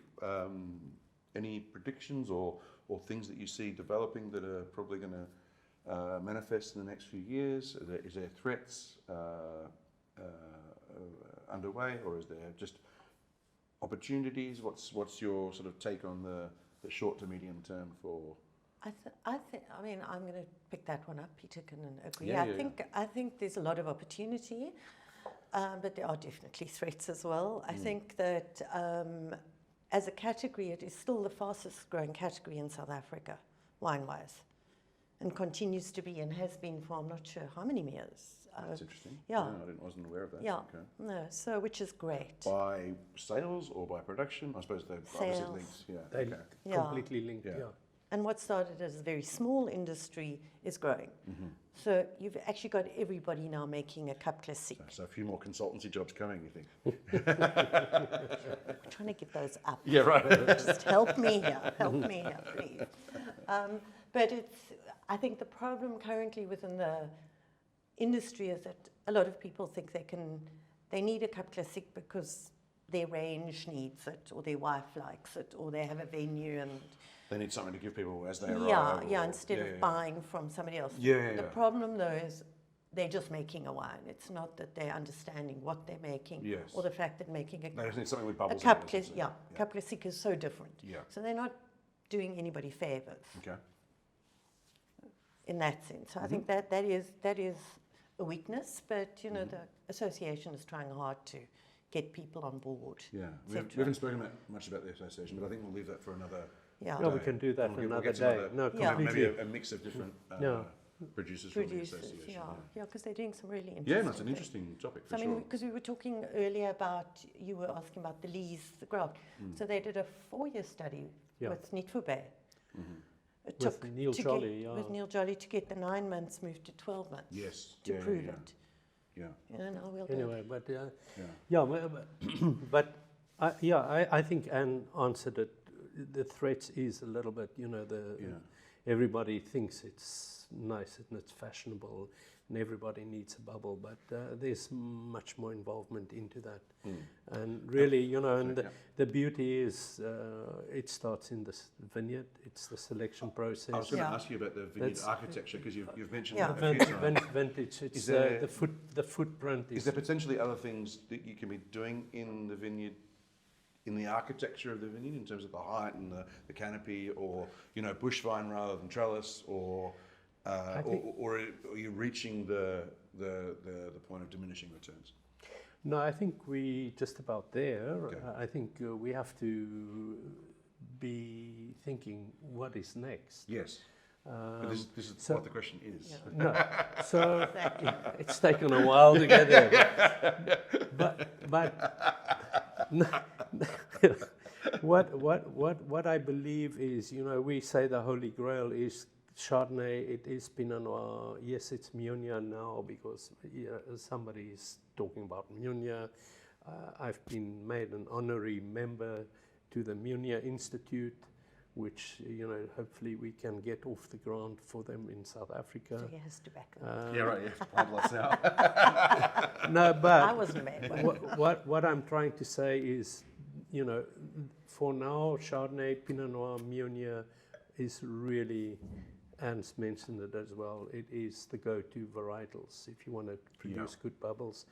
But with climate change and things like that, we are investigating other varietals. Yeah. They have to be non-terpene-like, like Acertico is a really interesting one, and there's a lot of excitement for Acertico currently. But it's got the cava varieties, do they have any interest? Or we've are they too sort of we've worked- I mountainous? think they're too glycerine. well, we've worked with Macabeo or Viora. Yes, And it is it's less exciting, but we have And also Glera, the worked- Prosecco, or is that something you're investigating as well? Glera? Yeah. Oh, that's unsexy. No, It's a just swear word in my vocabulary. Should have ducked that one and let it go straight through to the keeper. Yeah, oh, should I miss that one? I should have fucking knocked it for a 6. Yeah. No, but we've worked with some Alvarinho. Okay. I think we must not neglect the story of hybrids. Okay. I've just tasted Voltus, which is the new variety planted in Champagne. Yeah, right. So we have to be cognizant in South Africa. I mean, we there's we other have varieties in Solaris. Champagne. Well, There's there's not just those three. Pinot, There's Pinot Blanc, for example. and Yeah, should so tell you there's- about Pinot Blanc. There's 100 hectares of Pinot Blanc, an entire Champagne. Yes. And then there's Petit Millier, Arbin, and Pinot Gris. Yeah. So they're all white grapes. Yes. And Is Pinot Gris in Champagne? I've never seen a Pinot Gris vineyard or fruit in Champagne. Is it Gris or is it more Blancy? Does it have colour? it's more Blancy. Yeah, okay. But they have... Quite a phrase. Blancy. There's a new variety for you. Blancy. It's more Blancy. Yeah. And there's very little of it produced. Okay. It's mainly in the Orb region Yes, okay. of the Côte de Bar. But there is definitely, with the whole grower champagne movement, which I'm particularly fascinated and in love with, just seeing what they're doing with using heritage grapes or using single terroir wood, different types of wood, not necessarily what we use, which is the Pièce Champenoise barrel. Yeah. They're using wood from Burgundy, for instance, amphoras, all that movement. So it's really interesting. I mean, it's taken champagne to a whole different level. It's almost like almost like an R&D segment for champagne. Yeah. Isn't it? Just But pushing things forward. tell them your find, Okay, so I mean, because I love those, I last year sourced Pinot Blanc Oh wow, very cool. from a very kind farmer who also makes bubbly that they don't actually use for theirs. So I got 3 tons. I'll be buying again this year. Yeah, just another example of Anne Ferreira getting what she wants. Exactly. Essentially. I'm smoozing him big time. So, we're shooting a little bit blind. Yes. Okay. Because there Very are cool, very though. few examples Yeah. of it. Yeah. So at 3 tons, that's not a lot of fruit to be working with. No. For So normally I do about 5 tons. So we might go up this year. We had a whole day with an amazing guy who consults all over the world, particularly on Pinot Blanc. Yes. Interestingly enough, Very cool. doing a coteau, doing different types of fermentation with Pinot Blanc. Yes. He's a big believer in the fact that they all need mallow. So I'm not a big believer in mallow. Okay. But I think our climate is different. Everything here Of is course. different. Yes. But It's just shifted. yeah. So I'm excited about that. So Very cool. it is an addition. So we may see To that the in 6 portfolio. years' time. Yeah. Or 5 years' time. Yeah, maybe okay, even cool. sooner. Okay, I don't know. I mean, the other thing I've just also made this year is a Blanc de Noir, Oh, a very white cool. one, Yeah, nice. as it should be. Yeah. So it's a blend of Pinot Noir and Meunier. Okay. How much Meunier is in the country? Again, more and There are more. more and more. I think there's about 28 hectares currently planted. So not massive amounts. No, not massive yet. Yeah, It was First always parcel was Simonsig. yeah. Okay. Elgin's got Meunier, Graham-Becker Stanford. planting, Stanford's Stanford's got. got. Okay. We've got a question off camera about lees aging, and you said that sort of there's a saturation point. Yes. What happens after the saturation point if you continue aging on a lees? Does it sort of just plateau and nothing happens, or does it slowly deteriorate, or what's the?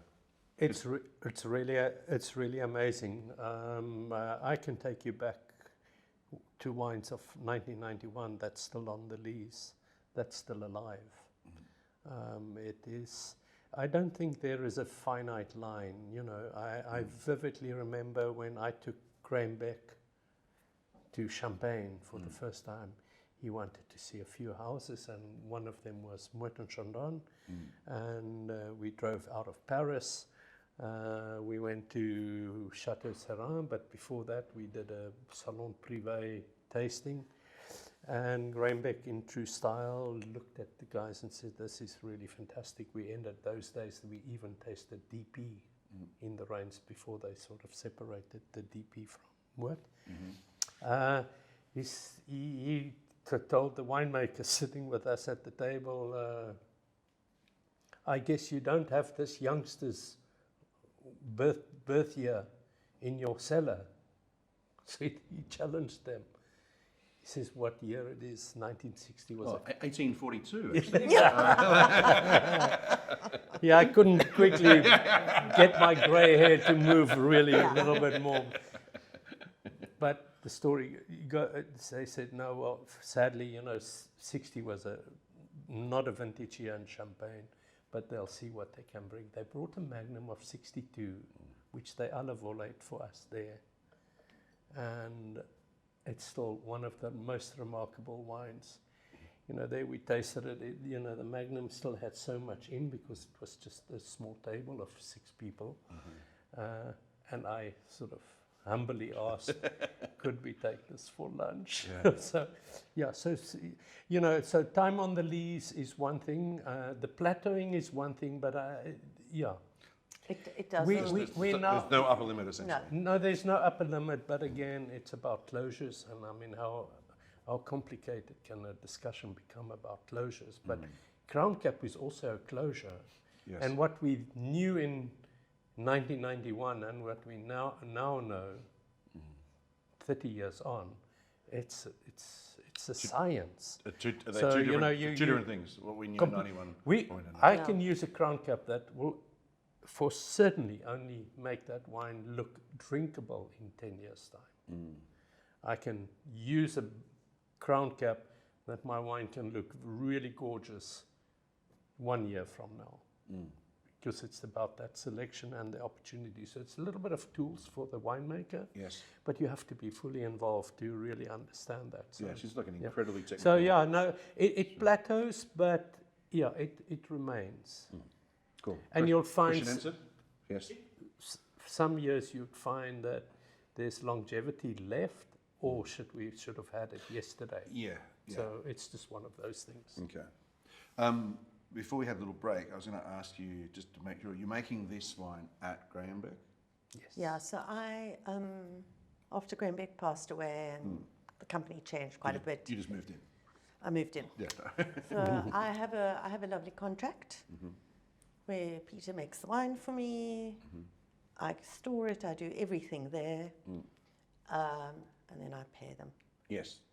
The question was going to be, obviously this is a small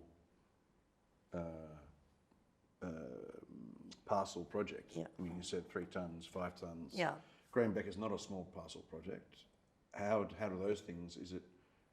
How do those things meet? How do they meet? How do they integrate? I mean, Well, the incredible thing about the cellar, it's incredibly impressive in the years. I mean, they've got 12 para presses. I'm going to pretend I know what that is. I don't know what that is. And they all do whole bunch pressing. Okay. Yeah. But within the system of the cellar itself, they have different fermentation vessels as well as different size tanks. So they have little mini tanks. All right. So I'm able to make. So you set up for these small parcels, Yeah. essentially, as well as bigger parcels. Okay, that was the. So it's actually it's wonderful. Yeah, right. And I have a barrel or 2 there as well for pièce champenoise, for fermentation. And then they also have clavers, which is really interesting, the ceramic pots, which bring such a beautiful crystalline purity Yes. to the wine. It was the denseness of the fruit. Yeah, almost, yeah. So those very are really exciting. So I'm able to kind of like. Well, it seems like it's an evolving project, even still after 5 years. It's still you're still passionate and aggressive about it, and looking forward to the future. I think our biggest challenge is to grow the project. Yes. To make it sustainable. Yeah. So I can give up those side hustles. Yeah. All those consultancy jobs. Yeah, But I mean, how do you grow the project if you're buying fruit or you're making decisions, in a few months' time for a wine that's going to be released in 7 years' time? It's very difficult. It really is. I can't do that maths. No, it's very That's difficult. scary, and sure. we often look at the idea of maybe we can buy. I don't know if I'd ever want a farm. I know there's less and less fruit available, but we really are getting incredible access to incredible fruit. And I think we both love the complexity and that buying from various areas brings. The flexibility. The fact as well. that we don't have to buy from a specific area or just use whatever we've got. Yes. the idea of having a little home, but then I realized, no, Animo is doing a great job, so that's fine. My mantra since forever is, always in search of the perfect bubble. And the approach will remain like that. We keep finding new sites, we keep finding a new angle that we can bring. So the excitement is always better, If we deliver the same wine a year from now, my God, we are moving backwards. We're not even staying where we are. So it's really important. Status quo is the enemy. And understanding it, and you have to speak to them, and you'll be amazed with the amount of phone calls we get at Grahambeck. Please, I've got a problem here. I've got a thing there. So we are. You can start a hotline. We should have a hotline. Yeah. Dial a bubble. But again, having Anne there that knows what she wants, and being involved, she cannot always be in Robertson when we do base wine tastings, but those base wines and those selections that we have specifically for ours will come home, and she has full autonomy. I don't even guide her; she's guiding me now. Which is good. I call her a powerhouse for a reason. No, so it's really great in that way. It's not like we'll do the same dosage as last time. She insists that she makes it up. We taste it at home or we taste it at the winery, and there's some exciting things. As I think you mentioned it earlier, we still, it's not finding our feet, we're finding better gems and we're finding better things we can add. That's just going to make this really. No, it's a hugely exciting project. You're certainly not standing still by any stretch, which is great. No, you cannot. Okay, final little thing that we can wrap up and go and have some food before we all just fall over. Let's assume that you drink lots of Grahambeck at home. Let's assume that you drink lots of Pieter Ferreira Cap Classique at home. What else do you drink and buy? Local and not local, Anne? So Bubbles wise. Bubbles wise. No. So we drink bubbly truly, literally every day. And we do like to drink a variety of them. So not just our own. Because I think you do kind of get blinkered and cellar palate. Yes. And I think there's some great Cap Classiques. And I love the industry because there's a great camaraderie. So I mean, one of my most favorite would be Silverthorn, the Green Man. I do love the Colmont, the Blanc Blanc in particular. Dainty Bess. Yes. When I get up in the morning. So locally, just to remind you of your cousin. So locally, and we do try and. Anne is Jane Ferreira Eads' cousin, or the other way around. I'm not sure which, but Truly. So we I would say those are kind of my go-tos. My go-to. Okay. Although there are some others, Yeah. and then they're like real bargains. I think like Laborie. Yeah. Right. Okay. Cool. Make some really, that Blanc Blanc at less than $200 a bottle. Go buy some now. Seriously. Cool. Yeah. Really this is all nice. good stuff. Yeah. Yeah. They've had to sit through 2 hours of us. Yes, gas exactly. But now this is all good. And then when it comes to champagnes, I mean, we'll drink Franciacorta occasionally, Cava, we like them as well, particularly people like Ramona and Raventos and those. Yes, yeah. English bubblies we're getting into, and we don't have that much access in South Africa, but with Peter traveling, we're able to drink those more and more and see what's happening. Well, especially if you're making wine there. It's probably wise. And I mean, that's Wise, that landscape wise to know your subject. Exactly. changing radically. And I think at the end of the day, I mean, we love champagne. What champagnes do you? You said Aiguilleret. Yeah, I love Aiguilleret. My new complete, love is Pierre Gerbet. Okay. from the Orb. I love Trappier. Okay. I love the Jackson products across the board. I will never say no to a Veuve Clicquot orange label, particularly one that's been aged a bit. Bit of time on cork. Yeah. Yeah. I'm becoming a Bilcart rosé. Yeah, Also classic, isn't it? always, Yeah. completely. I think that is the one to go for. I know what Peter's favourite is, but also generally we will be buying preferably Blanc de Blanc style. So Right, anything from, okay. So that's your sort of your from the go-to. Côte de Blanc, Yeah. from Menil, one of those towns there. Yeah. That is Cool. definitely. Yeah, and a go-to would be, I used to love the De La Motte, Yes. till we could no longer get it in South Africa. Salon's always a Who- treat, but who rare. used to bring Deloitte in? Who was it? It must have been Great Domains, but La Motte They stopped them. Yeah. Oh, right. it. The name was. Okay. And that was great value for Yeah. them. Yeah. It's a great little one. Anyway, Yeah. shame. Le Menil, Yeah. Yes. Yeah. Yeah. also great value. Brought in by Coleman. I think, isn't it? Yes. Yeah. Yeah. Yeah. Very cool. No. So. And Peter, what are you drinking locally other than your own? As beer? much as possible. Yeah. We're picking that up. No, Bubbles is our first love. We will definitely not a day will go by that we don't have some bubbles at home.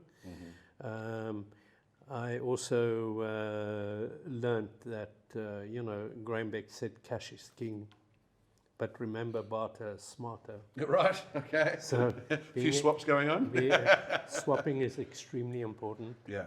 And it's normally like-minded people that Yes. love to swap Yeah. in the wine business. So we are very fortunate that we can swap out Yes.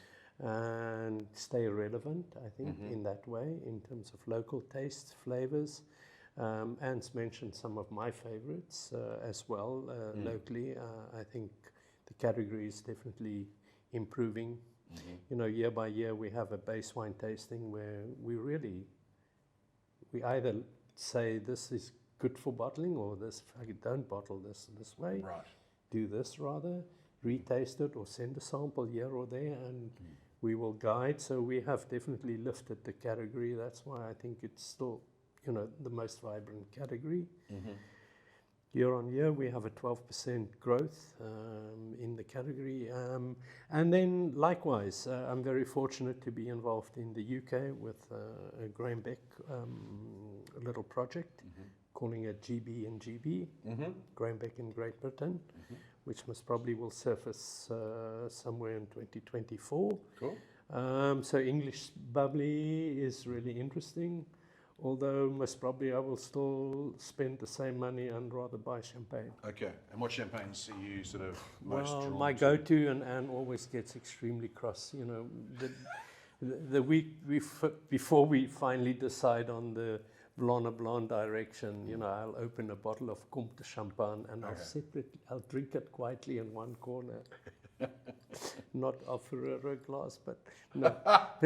That's really trouble. Yeah. So it's the only wine I get, the rest she gets. But Comte de Champagne is my most probably ultimate, stylistically, Blanc de Blanc. Yes, it's stunning. Yeah, it's and I've never been neglected since I've tasted. I think the very first vintage I tried was 78, and from there I haven't missed a vintage. Okay. And being a little bit disappointed. comes into South Africa, and my allocation is 3 bottles. I'm very proud to say I Yeah, get 3 yeah, bottles. right, yeah. So don't come and knock on my door. And half because our house. No, I'm not going to ask store. I know who the boss is. yeah.